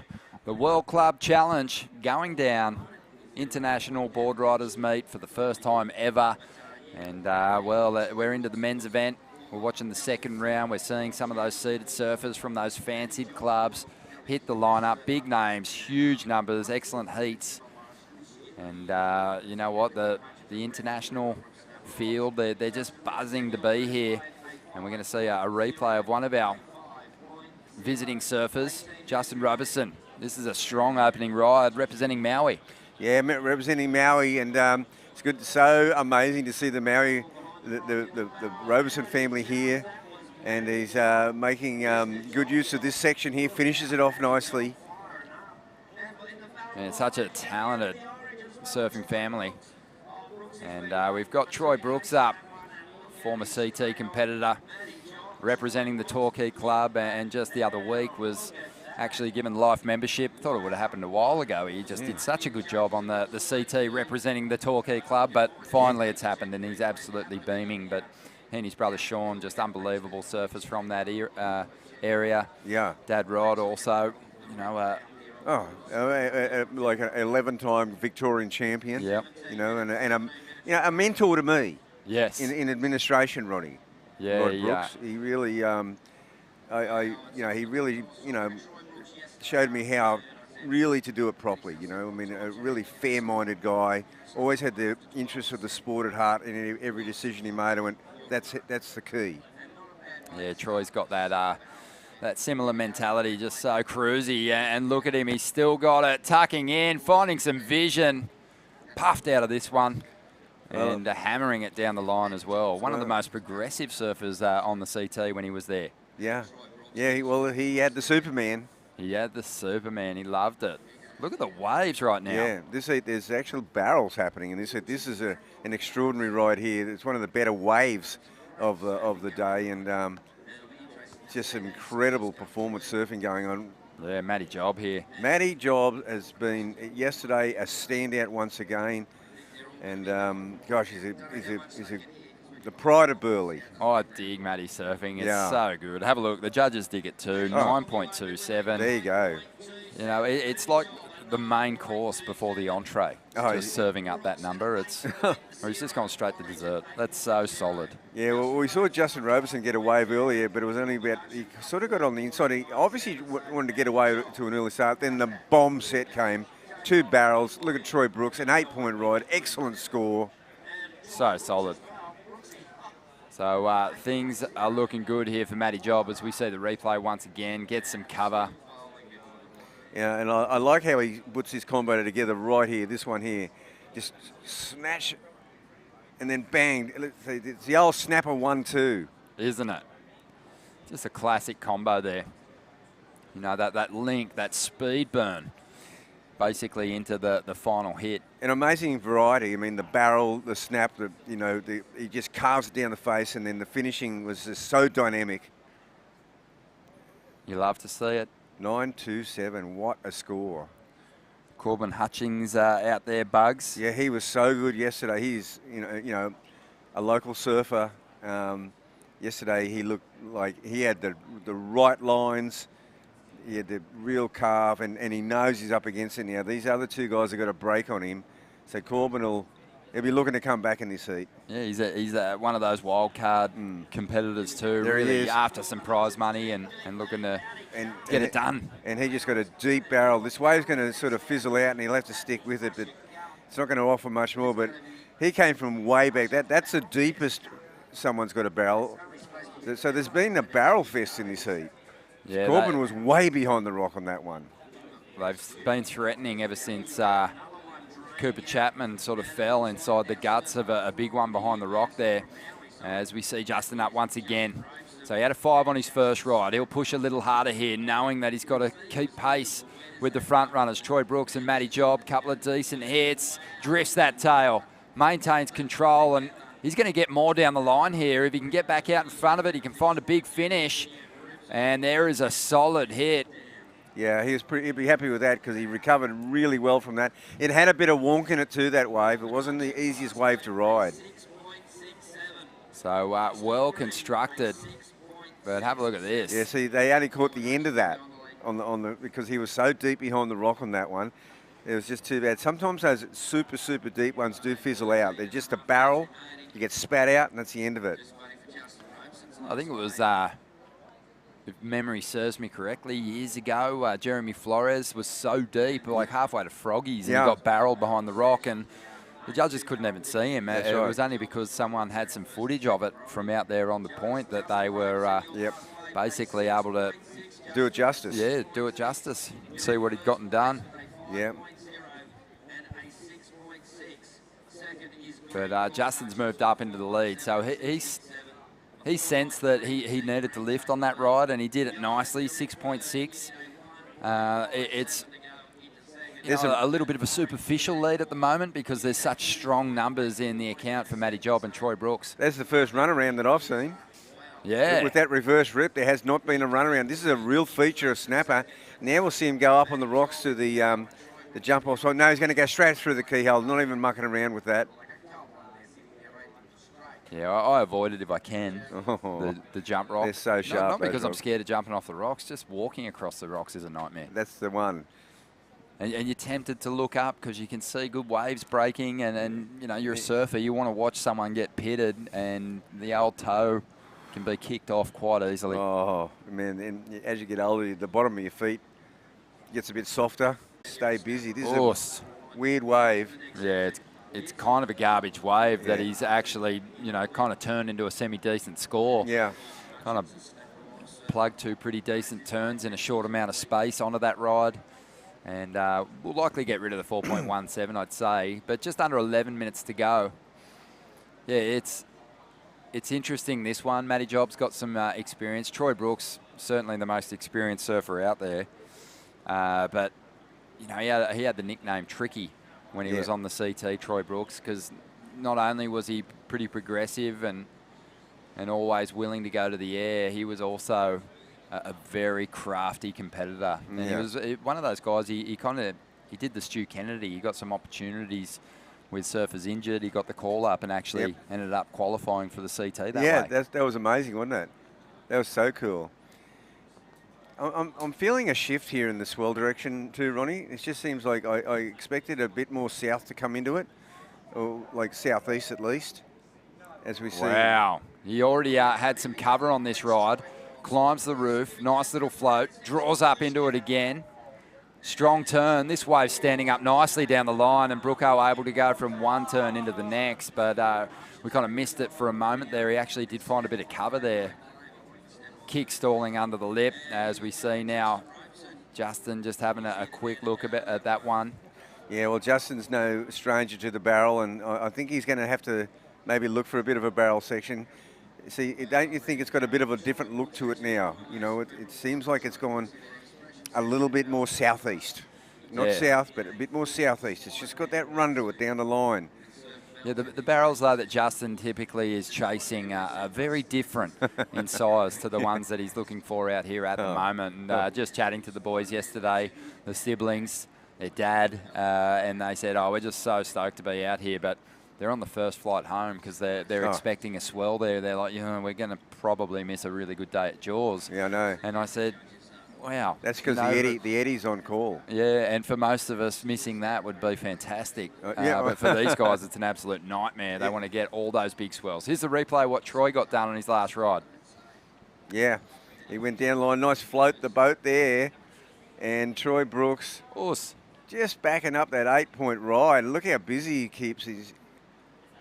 Oh, yeah. He just jammed an extra turn in. Yeah, Troy Brooks. And there's Justin looked at that, but he got out of that wave. It wasn't going to do anything. He knows he needs it. He needs an excellent score. That's kind of, a pretty common ride for me out here, just having a look at anything and hoping that it does something. Yeah. Anything you can get. But, wave selection-wise, I don't know if it put him any lower in the order for priority, but it's just hard to figure out. You just every wave that comes in here, you want a piece of. Yeah, well, two of them were surfing, so he would only go back to second priority. We know Matty Jobs is sitting there because he's only had the one wave. Yep. We know he's got priority. So Troy Brooks has put another 8 on the board here, 8.5. Gee. And that's put him out in front. So Corbin's hanging on to second with a couple of mid-range sixes. Justin's been pushed back now. And he is after a 6.38 to get to second. But Matty Job's the danger man. He's going to set the pace for what Justin and Corbin are going to need once he drops in a second score, because he needs next to nothing to get himself up into the top 2. And really, he could jump into the lead pretty easily too. Now, the other factor that come into play here, we've actually seen very consistent sets for the first half of this heat. If it did go into a lull situation, then Maddie's back in a situation where you get the perfect 10 and no backup. I don't expect that to happen, but it can happen when you get, you got that 9 point something and you get very, very picky. Yeah, well, I wish I knew what you were talking about, Bugs. I've never been in that situation. I've had the high-scoring 5-point ride before and failed to back it up, but never made it all the way to the 10. I did at Sunset Beach one day. I got a 10-point ride, and then you were sitting out there like, la, la, la. I did have a 10 one time, and my 9-year-old son, Mickey, was watching me surf. He was up there watching the live heat screen, watching the scores come in, and I got through the heat. He ran down, and he said, "Dad, you got a 10." And I said, "No, I didn't, mate. I got a combined heat score total of 10." And it may or may not have been the best of 3 waves in that heat. But I'll take it. Yeah, that's right. 10 is a 10. You've been too honest. You could have just said, "Yeah, kiddo." Yeah, buddy. That's what a 10. No, I didn't tell him the truth. That's what a 10 looks like. In my mind, I was thinking it. But yeah, pretty funny. And it's going, "Oh, is that what a 10 looks like?" Oh, interesting. Okay. A whole bunch of waves. I'll get 5 of them. I'll get. Oh, I love it. Yeah. But it's also, you know what, I want to give props to the live heats. Chris Friend, a really talented up-and-coming Australian surfer who always had a big old brain inside his skull. Basically worked on this app for a long time. It's become such a valuable tool for board riders clubs around the country and major events. Not just surfing, but they're starting to branch out into some other areas now. But it just revolutionised the way the board riders clubs are judged and run. Yep. And you know exactly when you're going to surf. You can see changes in the schedule. And that's what we're running with here at the Usher Cup, as we see now. Matty Job making his move. Has a 9.27 already. A lot of speed. He maybe only has one more section to work with, but it'll be enough. He only needs a 3.7 to get up into second place. Oh, that'll well and truly be enough. That's going to make it, so it's going to knock Corbin Hutchins out of second, that's for sure, and Justin. They've only got those mid-6 range scores, and Matty is just such a brilliant surfer. Yeah, he is. He's got his own unique style, but with that low kind of back knee that drops to the board, you do kind of at times see sort of shades of Taj in there. Yeah. And, yeah, I love watching him surf. Awesome. And he gets a 6.93 easily, jumping up into second place. So pressure's on now for Corbin and Justin, who are capable of big numbers, but they need some whoppers now, and the pace has been set by Matty. So both after mid-range 9-point rides. Corbin after a 9.53. Justin needs a 9.6. That's barrel territory. Yeah, that's a good point. I mean, it's the really high-scoring pit hasn't even come our way yet. No. So that's something that they have up their sleeve with this building swell, this building energy, as you spoke of. I mean, there has been 3 of the scores that we're seeing in these top 2 have been barrels. Yep. Both of Troy Brooks' winning. Oh, what do we got here? This one might open up. Troy Brooks tucks in. Behind the curtain, still running through this one. Finds his way through. Unbelievable. And then leans into the roundhouse. Styling his way out of the pit there, Brooko. He's loving that. Showing the young guns about the tube riding clinic out here at Snapper Rocks. Things are changing up out here. Yeah, love it. This would be a very interesting for surfers, their coaches and teams to be checking this out. A change in pace. We did expect a little bit more southeast influence in the swell as the afternoon drew on. Got that out, still that pretty much low tide situation nearly upon us. Yeah, that was huge. Just watching the numbers roll through here, and they are looking good. They're looking as good as it gets. What an effort. Just, you know, we knew it was going to be coming our way today. Let's check out the replay. The numbers in. It's a 10-point ride for Troy Brooks here at the Usher Cup. Oh, my God. That's changed the whole fabric of this event. A 10-point ride in the Usher Cup. Oh, gosh. Have we had one before in the past? No. How will we contain Theo now? Oh, I love it. Yeah, his eyeballs are hanging out of his head. No, there's been no 10 in the Usher Cup yet. Well, there has now. Oh, my God. And gosh. it belongs to one of the veterans, Troy Brooks, for the Torquay Board Riders Club, getting it done. I love how he holds himself in for the longest period and comes out clean as a whistle. Oh, yeah. Leans into the calf. You know what? There was that kind of move away from rewarding that behind the rock approach and getting barreled. Did you get in the head judge's ear and say, you know what, if you get barreled behind the rock, I want to see good numbers drop? Did you have a part in that? Or is this I don't really interfere with the criteria. I mean, I believe, you've got so many different faces of snapper with this really big differential with the tides that, I did think, though, that there was a chance as it turned more south that there'd be the behind the rock section, and it's a very shallow bank. I thought the possibility was there, but, the head judge can set the pace. He's a very experienced head judge in Glenn Elliott, and I think he's done the right thing here and rewarding the barrel. Yeah, it was just an old school snapper approach. Even that carve behind the back into the roundhouse to, really complete. I think the absolute combination of what you dream of out here at snapper, getting barreled and coming out and letting go of a big carve. Yeah, it was that section that he really held himself back there, but he did it so well and so sneakily. You said, in that it looked like he was travelling the whole way hands-free, but I reckon he might have just really milked that to the maxicus. Well, yeah, that's the benefit of having the big love handles that you can kind of lean into the face of the wave.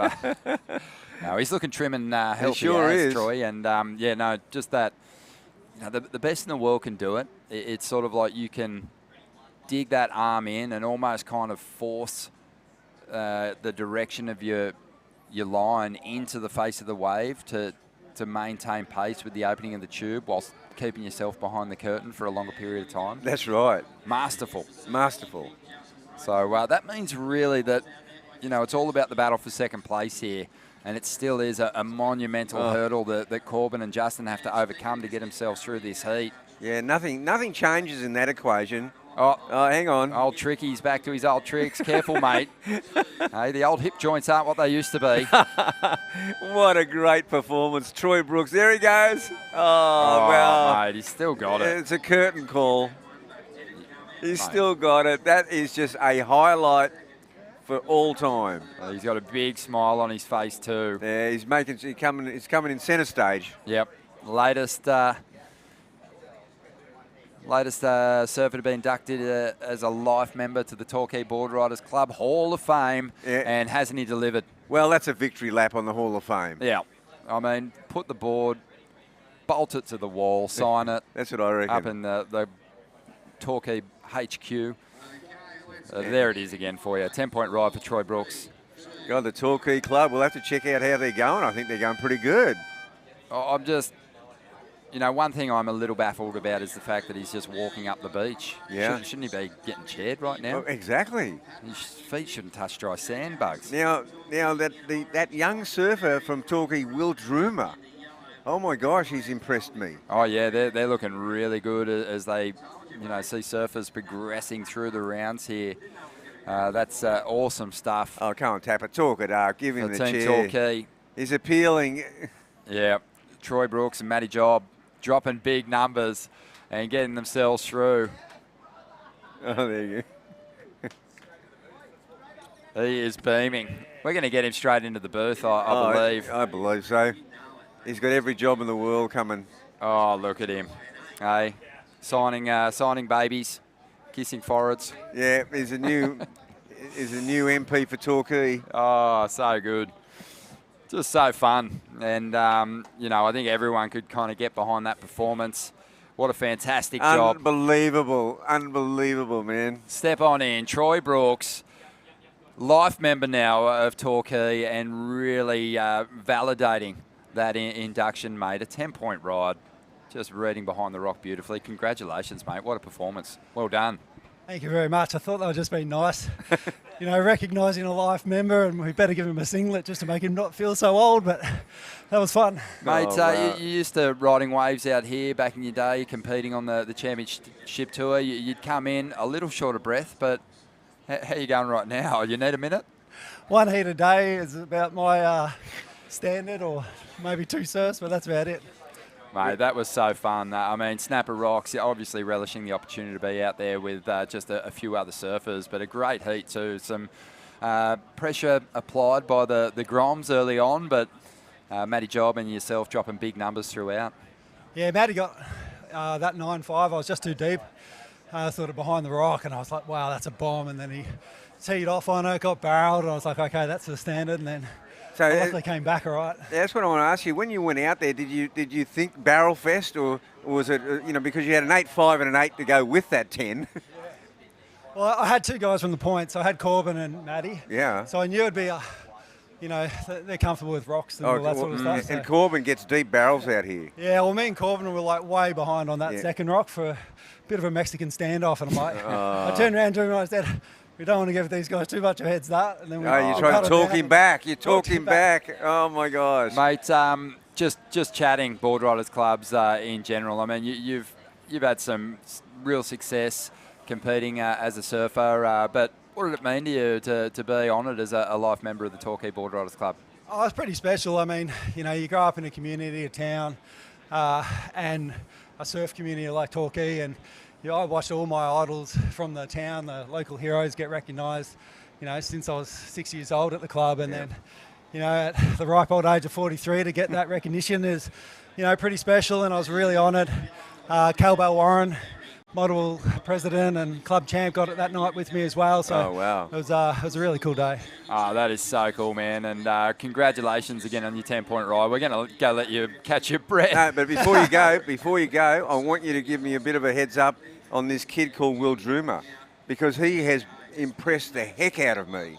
Yeah, he's pretty exceptional. He's he's 9.5 before those 3 back-to-back manoeuvres, fin bust, for a 16-year-old growing up in Torquay and smashing it against the big dogs up here, that's pretty special. Yeah. You guys are well positioned now. You're looking good. Feeling confident? We've got Zave out here now, and he's probably our number 1 surfer, so he's got a really tricky heat with Oh, he sure does. Oscar coming back from the Worlds, and I think he got a 5th over there. And he's ripping. Really looking good on this wave. Yeah, he is. Nice calves. Congratulations, Brooko. Yeah, mate. Love your Thank work. you. Still got it tricky, and really working that nickname to good effect on that incoming winner's lap, we'll call it. Cheers, boys. Thanks, mate. Classic. So Oscar Berry, who represented Australia at the World Junior Champs, out there dropping a 6 to kick things off here. Made Joy. Satirawan out there for Padma, and Xavier Huxtable for Torquay. Let's see if he can keep this magic roll alive for the Victorian club. Kyan Falvey surfed well in the opening round, Bugs, the Cabaretta competitor. He sure did. Knocked out a couple of more fancied opponents in round 1, did Kyan. But this is a really classic lineup in this heat. Mate, looks like we've got some set waves approaching. I'm going to step out and bring in Rocky Rawlings for the call. Okay. And, mate, just enjoy your time in here. Thank you again for having me. Ronnie, unreal, mate. Oh.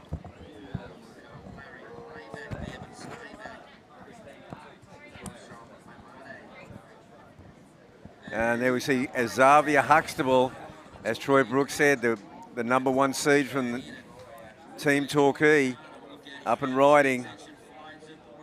So he's opened his account, and Torquay are making a big impact here. Rocky Rawlings. Yeah, thanks, Bugs. Yeah, haven't they? They've got such a solid approach already. They've just had some star performers go on, and of course, Troy. Wow, how good was that? The perfect 10. Yeah, well, and he had the 8.5 and the 8 to back it up. He turned it into a barrel fest, and that's what can happen out here in the blink of an eye. It can turn into barrels. Yep. And Troy, he's well tuned out here. We know, he's moved up. He's living up here.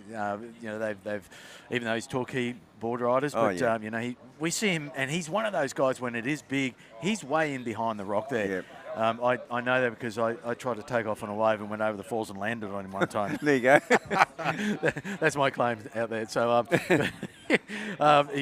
He's a great bloke, and he forgave me.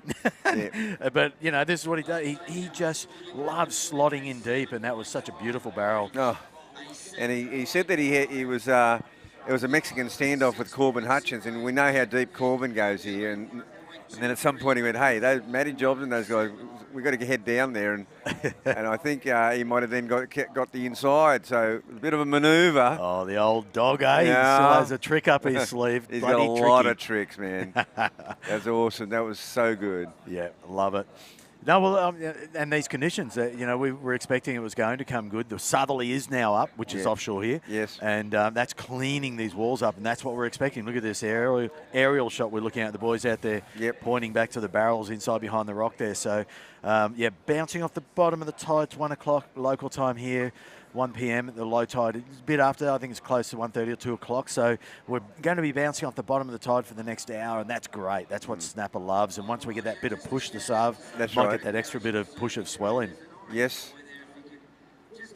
But no doubt you can see that little bit of sand being churned up out there, and that just keeps feeding around, just feeding this beautiful little section. And I sensed in those last two heats that slight shift in the swell direction, just a little bit more southeast in it. Definitely that north broken swell we had yesterday, it's gone. Yep. Yeah, it's well and truly gone, and we're now getting those cleaner lines, started to swing back around. I think you mentioned before, saw the first rock run around jump off. Yep. So that's going to happen, even though there's still a bit of a reverse rip out wide. Down wide there is. Yeah. So for the most part there will be probably a paddle bout. But if you want to be behind the rock and you know and you're going to jump off the rock, then most definitely there could be the run around. It's dry sand and it's a quick run. Yes, indeed. No, it's looking good. It's looking really good. I'm looking forward to the rest of the afternoon's worth of surfing, and then obviously tomorrow we'll possibly see that jump another foot or two. Could even double the size of what we've got now. Depends on that swell direction and what's going to come in. But yeah, looking forward to another day of epic surfing. So, so Rab, look, we'll just do a quick recap of this, and we'll have a special guest we're going to introduce shortly. So, at the moment, Xavier Huxtable, from Torquay. Once again, he is a star performer for them. So he's well and truly taking the early lead on this heat. We'll just get those scores back up shortly. But, look, it's absolutely pumping. Now, we're just going to introduce, of course, Christina. She's running and overseeing the Santa Cruz Board Riders Club.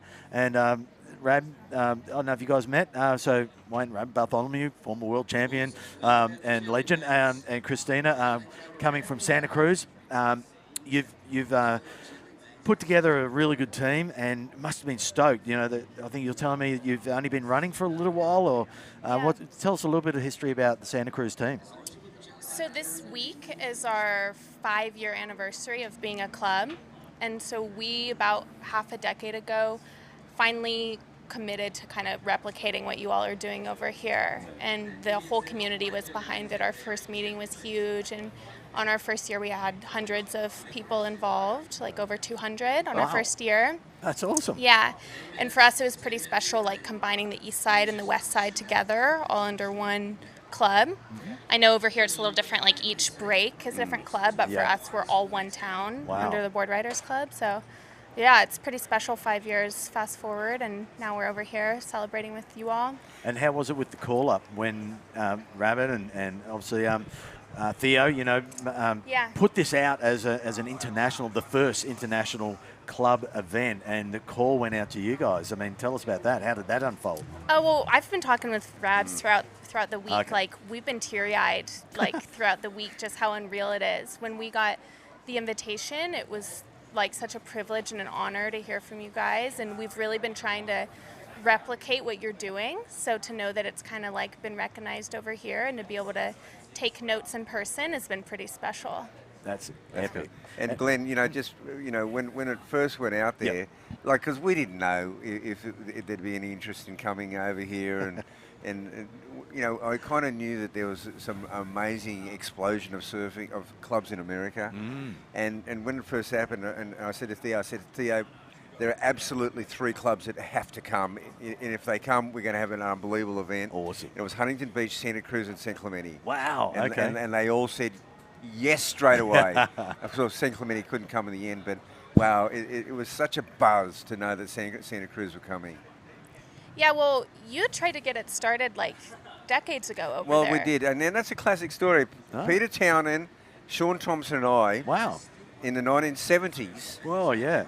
got it going. I had Main Beach, I had Main Street, Huntington. Yep. PT had Lake Street, and Sean Thompson had Newport. Wow. Okay. And we actually had some events. And then it just didn't quite, we left town, went on the tour, and it just didn't quite take root enough, And because, look, Australia's really unique like that. We've got hundreds and hundreds of sporting clubs. There's clubs everywhere. That's just a part of our culture. And I think it just took, even though I know there's a lot of different clubs in America, but it just took a long time for surfing, board riding clubs to just sort of take root. And now it's grown so much. Now it's across the whole U.S. Yeah. East Coast has loads of teams. Yeah, and we're breaking up into different divisions. So it's kind of like this is the launching point. Who knows where it's going to go from here. But let me give you another little bit of history, though. In actual fact, when Wind and Sea Club in the early 1960s or late 50s, they came out here, it actually did start in California. That's right. They're the Wind and Sea, the original. It actually did original start club. in California. Wind and Sea had a club. There was another club at up the coast somewhere. Someone told me the whole history, and I went, "That's right." And then it sort of just faded out because, it faded out with what was going on in the late '60s with the Summer of Love and just what happened in, the whole thing just changed. It kind of went underground. So were they doing contests back then? No, I don't know. Okay. I don't think, I'm not sure, but I think they were having some kind of rallies, but, and I don't know how formal it all was, but I do know that the Wind and Sea Club in San Diego were probably the very, very, very, very first club. So that's pretty interesting history. Yeah. Yeah, it's good to have it written down too. Yeah. Because that's something I've never even heard before. Yeah, well. That's awesome. And then in Australia, it's what you call the conscious unconscious. Like everyone at different beaches started doing the same thing, and it just took off. And now it's exploding in America in exactly the same way. And it's so communal, it's so nurturing, and but in America, what's really cool, and this is what I spoke to Brandon Gilmay and the guys at Brett Simpson about several years ago, quite a few years ago, when they actually rang me, said, "Bugs, how do we do it? Like, how do we get it all going?" And I went, "You in America, you've got such a great advantage here because you've got such surf towns. You can go to the city council down to City Hall and get the whole town involved, and really that's how it's happened. And I'm not saying I had anything to do with it, but I'm just saying I could sense that was the way it was going to happen, the best in the US, to get the whole town involved." Yeah. Well, we've been talking with Chris Moreno, who started West Coast Board Riders with his two partners, Ziggy and Casey, about having you guys over for something on the West Coast in California. sure. It'd be wonderful. Yeah. It'd be wonderful. That'd be a wonderful reciprocation. Oh, well, you've been such gracious hosts. If we're able to kind of do the same for you guys, we'd be so stoked. Oh, it'd be wonderful. Koala? Of course. Yes, of yeah. course you did. Yeah, that's a must. But the World Club Challenge hasn't even started yet. And so we're so excited to see really how the whole team format is going to work over here. Yeah. Yeah. And it's going to be a unique format. There's because it's designed around the break and it's designed around. We want it to be entertaining and really unshackled. Like free of penalties and all that kind of thing. Just. We're not doing tags on the beach. There's no boxes to run from. It's surfing. We just want you in the water. So, you're going to be able to, go from the keyhole straight to the line-up. When a surfer finishes their ride, they raise their hands. They might be down here in the water, and the next surfer can go, Yeah. It's just going to be, I just want the action to be all in the water, not doing, and on beach breaks it's cool to do the run-ins, but we're at Snapper Rocks. Let's stay in the line-up, Mm-hmm. Yeah, well, back home, the tag team, like running onto the beach, can be quite a rush for us. Yep. And so we're trying to think, we know we get those extra 3 points at the end if we have someone run to dry sand. So we won't give away our secrets, but we have some plans for how to make it work. Oh, look, what the beautiful thing about it is that you can just be creative with it, come up with your own format. That's all I've done. I don't even know if it'll work. Yeah. And there's in Australia there's lots of different tag team formats and all that, and that's why ours isn't called tag team, because there's no tag. But we compete in many tag teams, Glenn? And different formats and different, just like little tweaks, and they're all good. They're all good. It's great being in that club environment, and as we've said, we've grown up in the snapper board riders, surf riders, and surfed a lot of these club events over the years, and that camaraderie and the weight on your shoulders when you are a surfer, knowing that you've got X amount of time, you've got to get that good wave, you've got to get back in and get your other surfer out there. It's not just an individual thing, and that camaraderie and that the team spirit that comes into it, it's hard to explain until you do it. And you get out and surf. Well, Pete Mel, you guys know, he joined maybe just after our first contest or something. So he was like watching how we do it on the first one, and he got fully hooked ever since. Awesome. Yeah, I mean, what you're describing right now, like, you have to join a club to know that feeling of how it is to surf for your town or your break. Yep. It's pretty special. Yeah, it is. Yeah. It's really special. Wow, that's cool. No, I mean, we've talked about, traveling as well and going to Hawaii, and, you go to some places and they go, where are you from? We go from Snapper, and, the kids go, oh, man, I want to go and surf there. And it's likewise. We talk to our kids who surf here, and they're frothing. They just want to go and surf other spots around. So the more of these events we have and the inter-community link-ups that we have between all of our clubs globally, it's just about to explode. An opportunity of bringing the world together through these clubs and these kids experiencing that great lifestyle. Yeah. Before the World Club Challenge was kind of part of the conversation, we had kind of fantasized about Snapper and Santa Cruz being sister clubs, and how we can all host each other, and so that's so cool. You guys are welcome anytime. That's so cool. That's awesome. Yeah. Oh, well, I mean, I've got a lot of friends. So has Glenn from Santa Cruz over the decades, and surfing in Hawaii. My dear friend Richard Schmidt. We go way back, and I mean, so many. Anthony Rufo, and it's such a classic Santa Cruz crew. So hardcore love of surfing. Oh, they all love you too. I mean, when the first time when we linked up when we just got here, I had loads of messages from the Santa Cruz guys to share with you. I know. That made me feel good. Just get back to this heat a little bit. Yeah, this has been a really quiet one, Glenn. I mean, that last heat, the last two heats is absolutely pumped. And this heat here, that was Kyan Felvey's first wave. It's a two-horse race for sure. Yeah. Xavier taking the lead with a couple of good scores, the 7.5 and the 5.3. Let's have a look at this. This is going to be... This is Made. Made, wow, last effort. I mean, we're down to dying seconds, 4 seconds remaining. This will be a crucial wave. Come on. Oh, no. Oh, now, one of them have been feeling a bit ill, and I'm not sure if it was Made, but I'm hoping he's okay. Yeah, it looks like then Oscar Berry, obviously, and Xavier having the better of the exchange out there. Gosh. I mean, we're seeing a lot of lulls going through, and, it's now being a matter of being in rhythm and in selection of those sets. We talked about before, there's a whole new swell. It's just started to brew now in that early part. It's super important to get those early scores on the board, but also to jag those winning waves. Well, that's so cool to have you here, and thanks for having us. It's just it's wonderful. As I said at the thing, we're just running a surf contest. What makes it magic is all you folks being here. It really is. That's what makes the magic. Well, thanks for the call up, guys. Unreal. Yeah. Thanks, Christine. It's good meeting you. Thanks. Yeah, you too. Enjoy your time while you're here. We will. Thanks. And we'll see you guys in the World Club Challenge. Yeah. It's on. Bring it. Yeah. Unreal. Well, that was awesome. We're going down to Cooper Chapman down on the rocks. Take it away, Coops. All right, we are down here in the keyhole at Snapper Rocks with a great friend of mine, Reef Doig. Yeah, Coops. Reefy, how you going, mate? Haven't quite got the call-up first alternate right now, but born and raised in Bali. The Bali boys are over here competing for the first time on the World Challenge. How cool is it to have your home country boys over here competing at your new home country, your new location where you're living? Yeah, well, it's epic, Coops. The boys' dream of surfing a point drag, 3 foot, perfect right now. Made he just lost his heat, but we still got Blackie in one more heat, and probably the next heat coming up. But it's a dream to surf this point with 3 other dudes out, especially you know, when it's super fun, 3 foot, clean, sick, bro.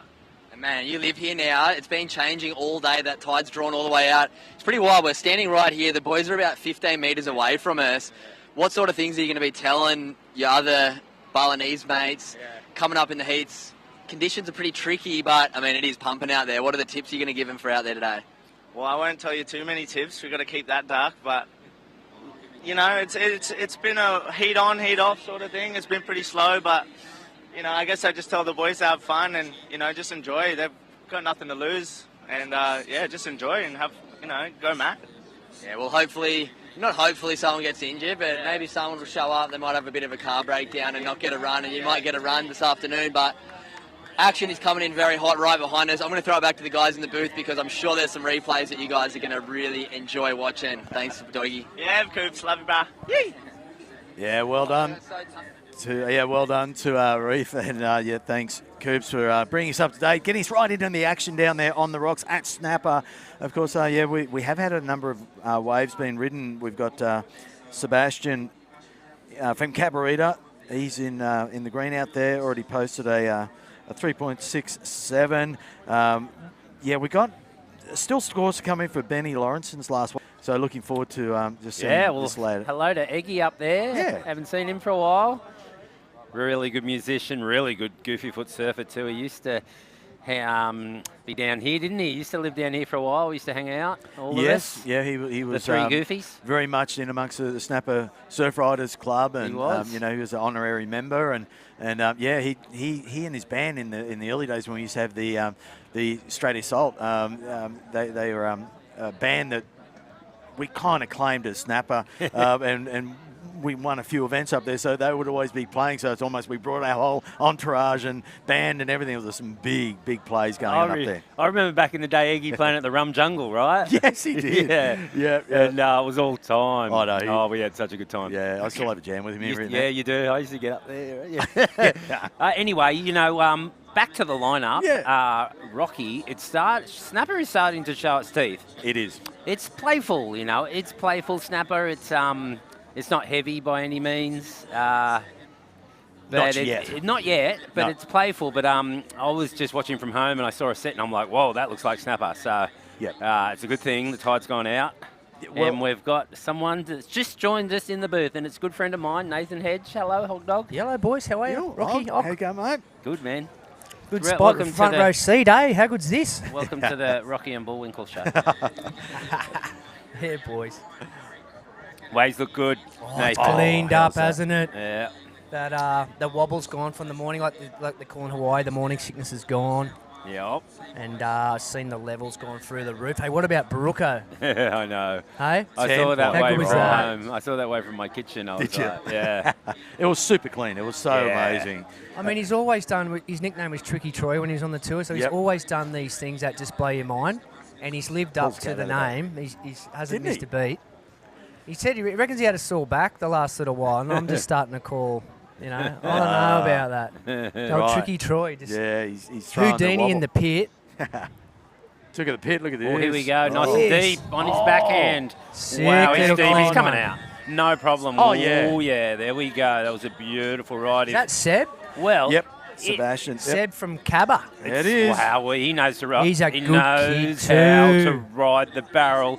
It's another 10-point ride. It has to be because that was better than Brooko's. That was crucial. That was deep and gnarly. I thought the judges actually went a bit early with that 10 because for Snapper, for a typical wave at Snapper that Troy had, it was good. But It's got to be throaty. Yeah, but that wasn't, you know.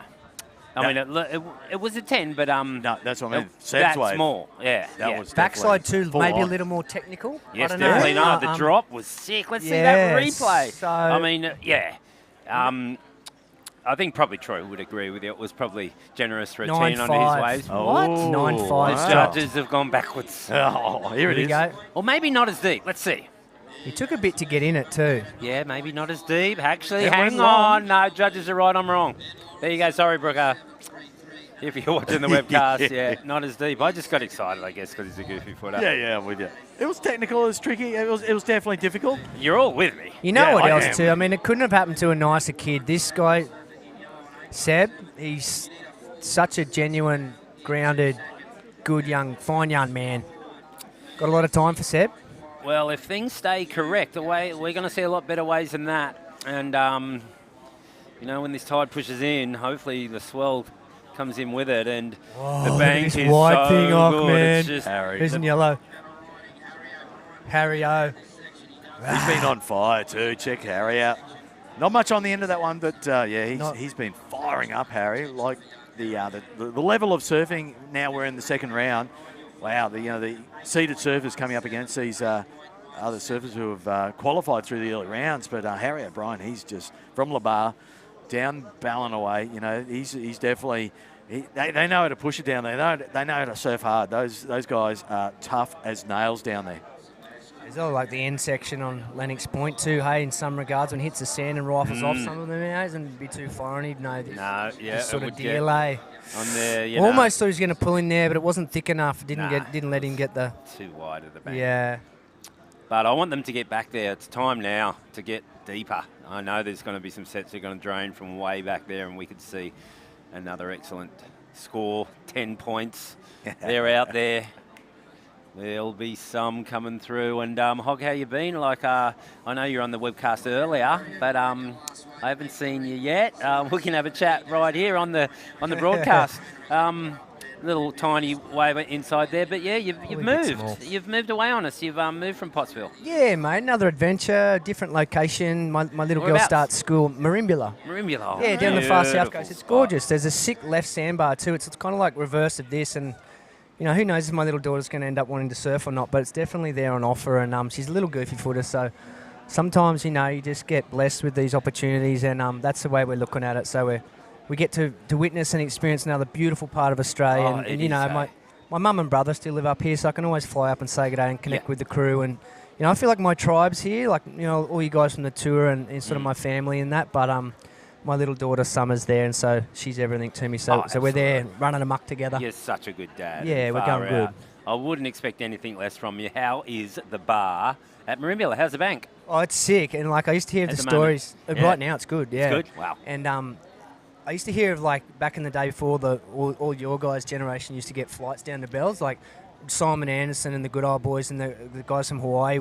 Mick Ho and that would come down, maybe you did it yourself, and they'd do the road trip down from the Coke Classic down to Bells, and they'd stop in at Marimbula and surf. All their boards in the wagons and stuff, and I love hearing those stories. Yeah, I've stopped in road there trip. a few times. Yep. Marimbula, got to surf Pambula once too. That wave was amazing.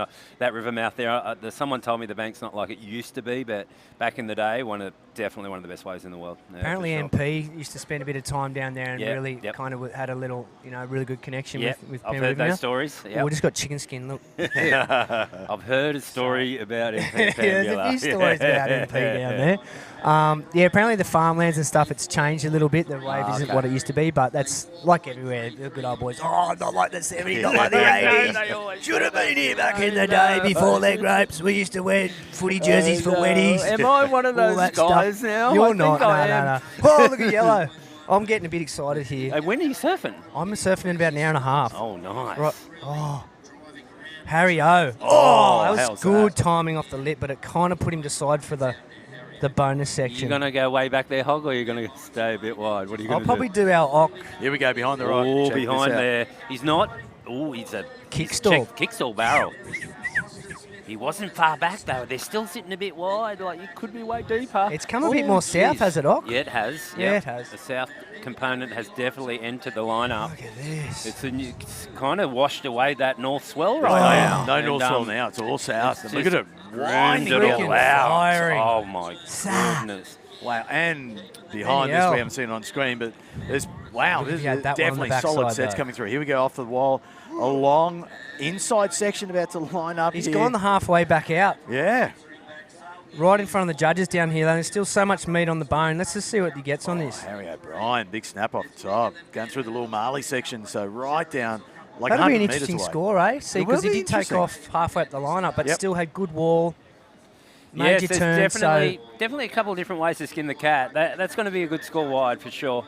It'll be tricky because, there are waves and barrels behind the rocks, so they've got their work cut out from Yeah, well, I judges. mean, it's 20 minutes, so it's hard to do both, isn't it? You kind of got to go for one or the other. I mean, if I had priority, you'd want to start back there and then try and be a wide guy. But that, that was a good score. And so you excited? You've haven't competed for a while. I mean, that contest in Tahiti, I just got to talk to you about it while we're on broadcast. Was amazing. I've told you this personally that I had my money on you, and you came close. I know, I was paying pretty good odds at the You start were, too. I think mate. it was $80 or something. Well, I think you're 40 to 1. At one yeah. stage it was 80. I remember I had a few cousins in that sending me screenshots. I was 80. Like, oh, well. So I was Owen right in the channel. I just looked right into his eyes, just like, what about that effing thing? Oh, I don't know about that feeling so many times. You've got to have a big ticker for that. That was a big wave, and well done, Hog. Yeah. Congratulations on that effort. Thanks. It was great to get the opportunity and capitalise, and hopefully it inspired a lot of guys, that might be questioning themselves that, it is possible, and just because it might not make sense to someone else, if you believe in it yourself and you get after it, things are possible, Yeah. And I understand it. It's not everyone's cup of tea, and it's different horses for courses, but courses for horses. But it was an absolute privilege to get that wave.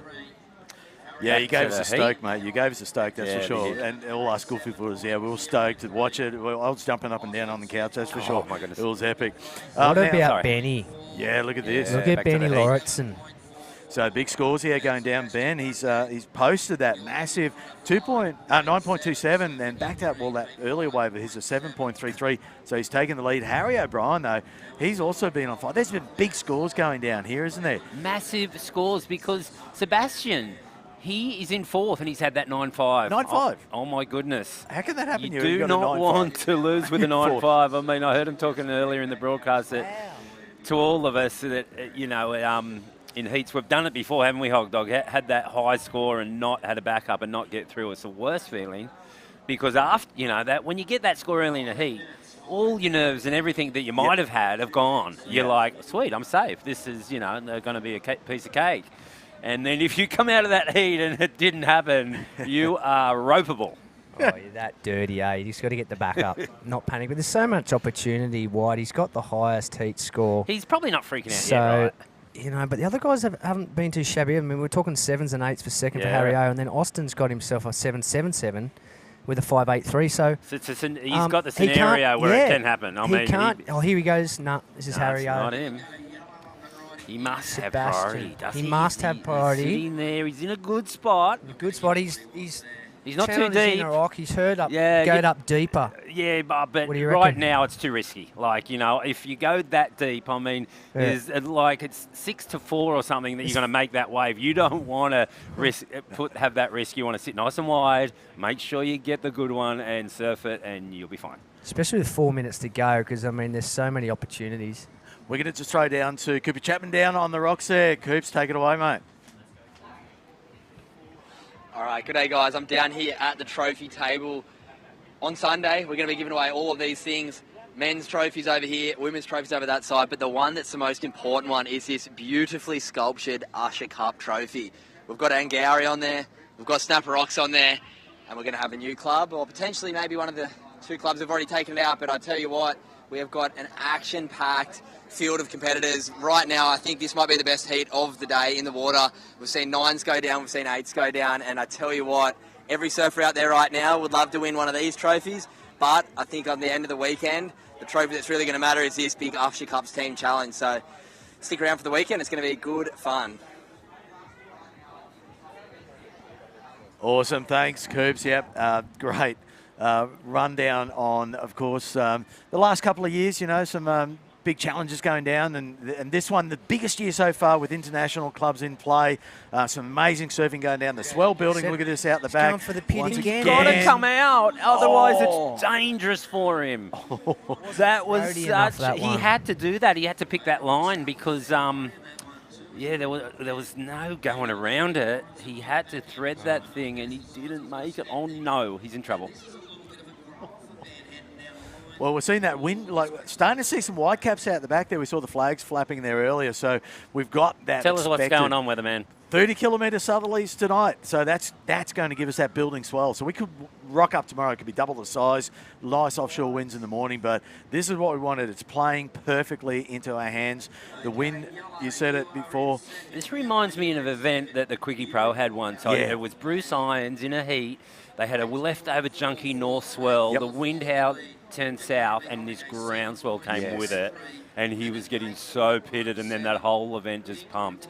This it mightn't be different. I mean, like I say, it's snap its out and show itself. It is. And what we're seeing now is, like you're saying, a whole new swell, and we're finding those barrels opening up. We could find bigger, gnarlier, awesome barrels tomorrow. That's what we want. Got yellow on the inside there. Sorry, that's not on screen there. Orange is just paddling out. We were just looking live there. Sorry, that's something that we're not allowed to do.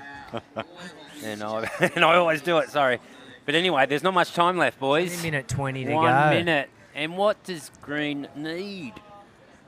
I'm going to tell you. Get my reading. Needs a 517. 517 for Sebastian with that 9.5, that wave that I love, well, that pig dog takeoff. Beautiful barrel riding. It could play into his hands if the other guys get a bit caught up top looking for something. Look, here we go. Oh, here he goes. Okay, it's on. Let it be a grower. Nice first turn. Has it got any meat on the bone off? It's got to be a grower. Small. I can't see a whole lot down there. Oh, no. I got a bit excited for him. You did. That 40 dark seconds. cloud behind it made it look like it was a bit more of a It was walk. hard to read, wasn't it? Anyway, that's my take on it. Yeah, because there's that dark ocean out the back, and look, at the inside it's light green, and it looked like it had a big wall. I was with you. And a big barrel behind the rock, someone free-falling. Oh, he's done the cockroach coffin ride. Hasn't ridden out, though. What would they score you for that? It was a single fin, Connors, you'd probably get points. Austin, he needed a score too. There wasn't much on the end of that, though, if Here we that go, makes him down feel the any end. better when he watches the replay. Green. Oh, hang on. It's 2. It's a small wave. He's got to rip it. 3. He's got to really 4. rip it. It's just so tight, that little Not tiny. that ending. Just a Sorry, tight mate. little wave. It was hard to get your arcs in there on a small little tight wave like that. Wow, that was was nice. better He timing. can do it. Wah-bah! He can do it. Look at this one. Oh, he's deep. He's going to have to go fast. Big hack. That's after the hooter now. But, wow, that was, I mean, as you said, a 9.5 in the back pocket and unable to monopolise on That's for just Sebastian. That's just so hard for anyone. But well done. Those boys stood up. They heard the 9.5. They knew they had to bring their A game, and they did. So well done to Benny and Harry. Absolutely.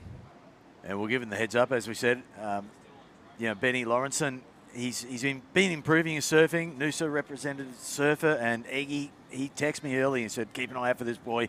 Didn't disappoint. He stood up and absolutely shredded. Well, look at this. Behind the rock, we're starting to get the guys now coming in from that last heat. But, look, we'll get the push of tide. And once that tide comes in, we've seen it many times. Ox sitting here. And Hog, you've seen it up at the Rainbow Surf Club, and you're having those early dinners, and you're going, oh, my God, look at that. The sets start kicking. So, anyway. Yeah, we'll go to a break, Yeah, we will. Let's go to a break. Let's go. Sorry, that's not my job either.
Okay, nice aerial shot here of the next heat, and of course we'll be going down, I think, to Cooper Chapman, and not sure if he's set up yet, but he's got Benny Lawrenson down with him, who had a classic heat, and he's just come in with the biggest smile on his face. It was definitely one of the hottest and hotly contested heats we've seen, and Cooper Chapman, I think you're ready to go. Throwing over to you, lad.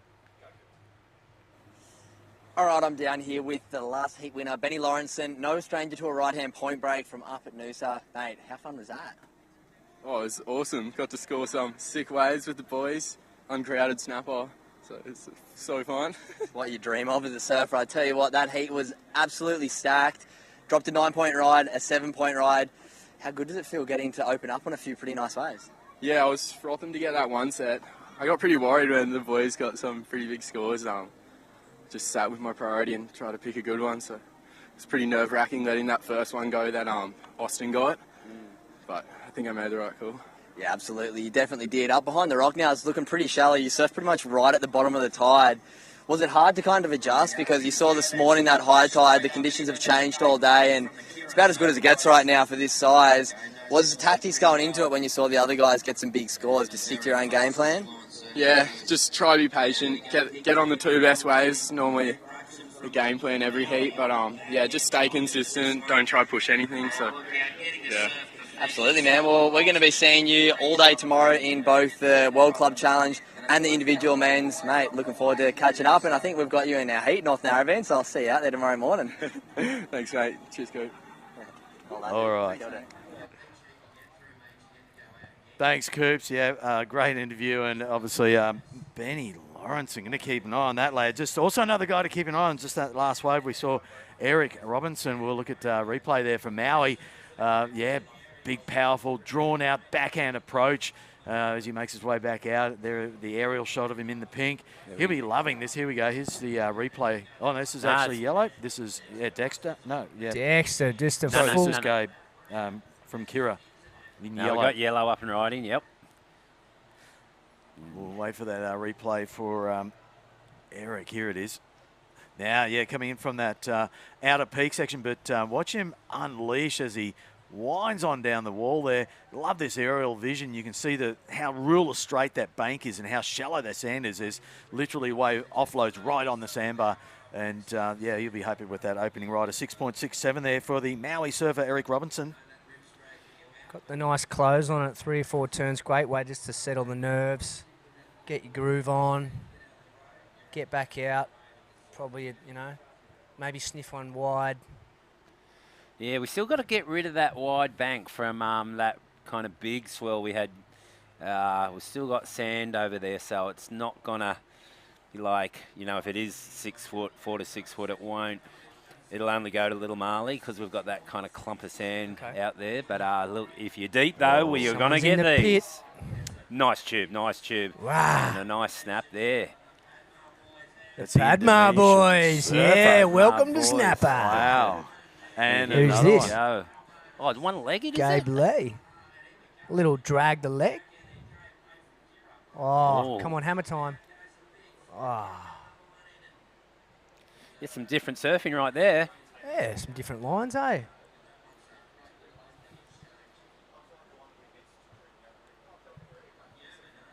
Yeah, you remember the backhand drag the leg from China in the early days. China used to drag that leg, was and then insane the how he next did that. time I saw it was Michelle Perez doing it at Fiji, I think, on a big wave. And Wow. I've seen Michelle also do that at Chopu, take the leg off and use it as another drag. It's a very technical way of backhand tube riding.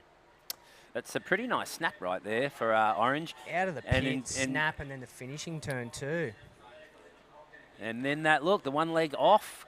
Check that, he's put it down. Yeah, but for the kids out there that didn't know you can do that, it's a way of barrel riding. And he does a nice floater to finish. So it's a good exchange. We're just going to get the replay of Dexter Muxton's too in the green. I tell you what, I saw it out of the corner of my eye, and it's going to be a healthy score. He rode it really well, got the big finish, cut the rooster tails along the way. Check this out, guys. Here it is. Yeah, Dexter picking off a nice wave here. Surfs tight. right there, and another big snap through a lot of spray. Another one. Just really good positioning by Dexter. Good patience. Good, good base. You know, like it's a really well surfed wave. Dexter got through with the trials and won that wildcard spot, and he's earning some good points. Or taking some points away. I mean, from other clubs, because obviously he's not surfing for a club. No. That's how that works, That's eh? how that works. Right. He just posted a 913, the young lad. He's stoked on that. He would be. And he's coming back from injury. I saw Dexter after he previously he had to go stretch his back out. He was hurting. But it doesn't look like he's hurting now. Doesn't look like it, no, you know. Straight back into it. It's funny because he has got that rigid stance, and if you just hold it together like that, you can just work off it and just work off that central kind of part, and it actually makes it work. So he's going to get a good score there. It's a massive thing too, confidence-wise. We'll come back to that. Okay, so one of your legends of surfing who you'll be surfing up against, Cooper Chapman, he's down there with Brad Gerlach at the moment. Oh, over to you, Coops. It's like, this is your life. Oh, okay, so we're just waiting for him to line up. Yeah, so, I thought you're getting all surprise guests for me. okay. I'm like, am I on a TV show right now? Yeah. We're all good now? Okay, so let's go down there now to Cooper Chapman down there with Brad Gerlach, who is now currently residing on the Gold Coast. All right, we're going to be on it. Coops, All right, guys, I'm down here with the one and only Brad Gerlach. Mate, how good is it to watch snapper pumping and surfing? That's pretty epic right now. Yeah, the waves are beautiful, and I mean, you think about some of the international clubs that came, and they're like, oh, we get to go to snapper, and it could be, it could be not so good out there, and it's just beautiful as we see someone.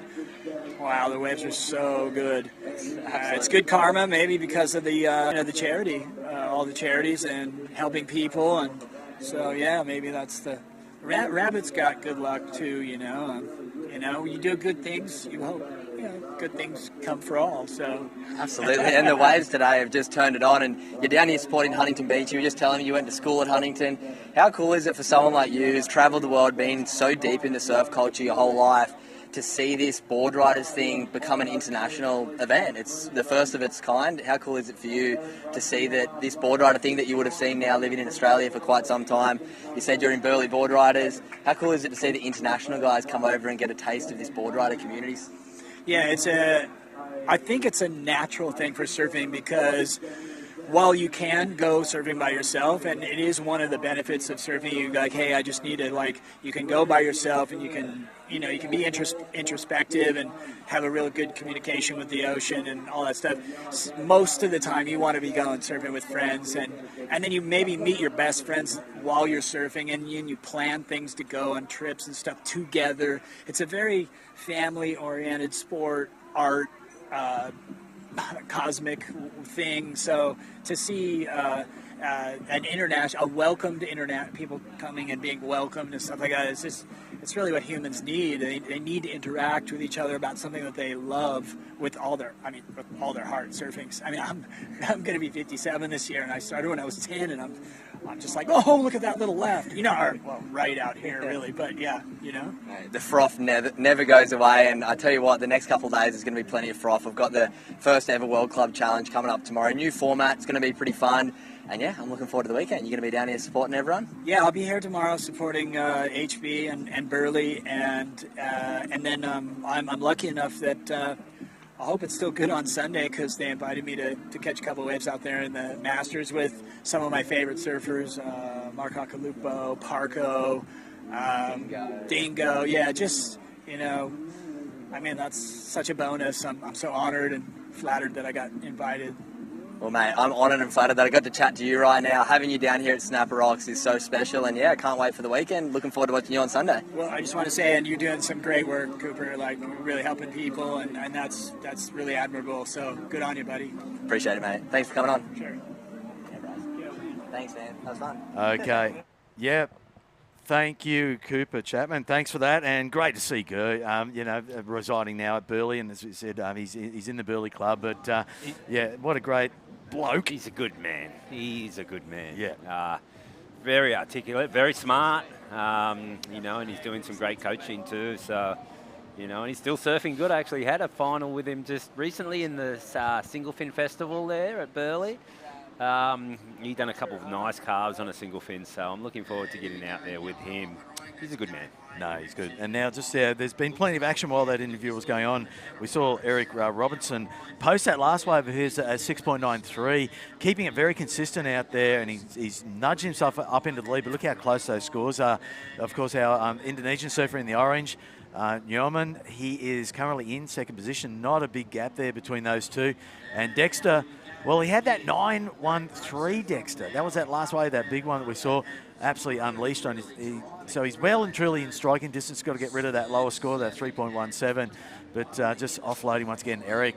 These the Maui surfers, they're loving these winding right-handers. I mean, obviously Maui, how good are the waves over there? So good over there. Yeah, so good. You had good waves over there, Hog? Oh, absolutely. That windmill, it's a mental thing, and even if your surfing's there and you feel good, there's still an element. It's been my experience anyway that you still there's a level of doubt, and you just don't know, and you haven't broke through, and you don't know if the surfer's going to be there. And sometimes when you've got a good heat and there's a lot on the line, and Usher Cup and snappers firing, you with an 8.2 took him right to the lead from third position. So he's stoked. That was a great floater that he did, and he just read that wave perfectly. Dexter on fire. He'd be stoked. He's often out there representing himself, but he's also from surf riders. Exactly, because you're fighting fit and everything. You think you can do anything. You'll catch any wave because you think you can you get a score on anything, and it's not the case. You know, like you have to be smart, and you know, you're not going to waste energy on anything. You're going to pick that bomb. You're going to ride it smart. And you saw that? I saw that too. Like, I think it was Fritz. Yeah, it was He's Fritz. a good guy from America. Love it was Fritz, Fritz against it was Popperin, like he should have got the Logie walks in. Oh, he jumped up and sort of touched the knee. Had a nice little 7 minutes to cruise. Yeah. And Popperin did go off a little, but not too much. I mean, he did. It went to 5 after that. But lucky Popperin. Story too, like wild card, 113 in the world, comes in smokes number 8. Like you could see how much it meant to him too. Like there's been some Americans too taking down some big scouts. The one that took down Nadal. True, And another one took down a big one too. So yeah, the tennis is hot right now. But who's interference? But he's in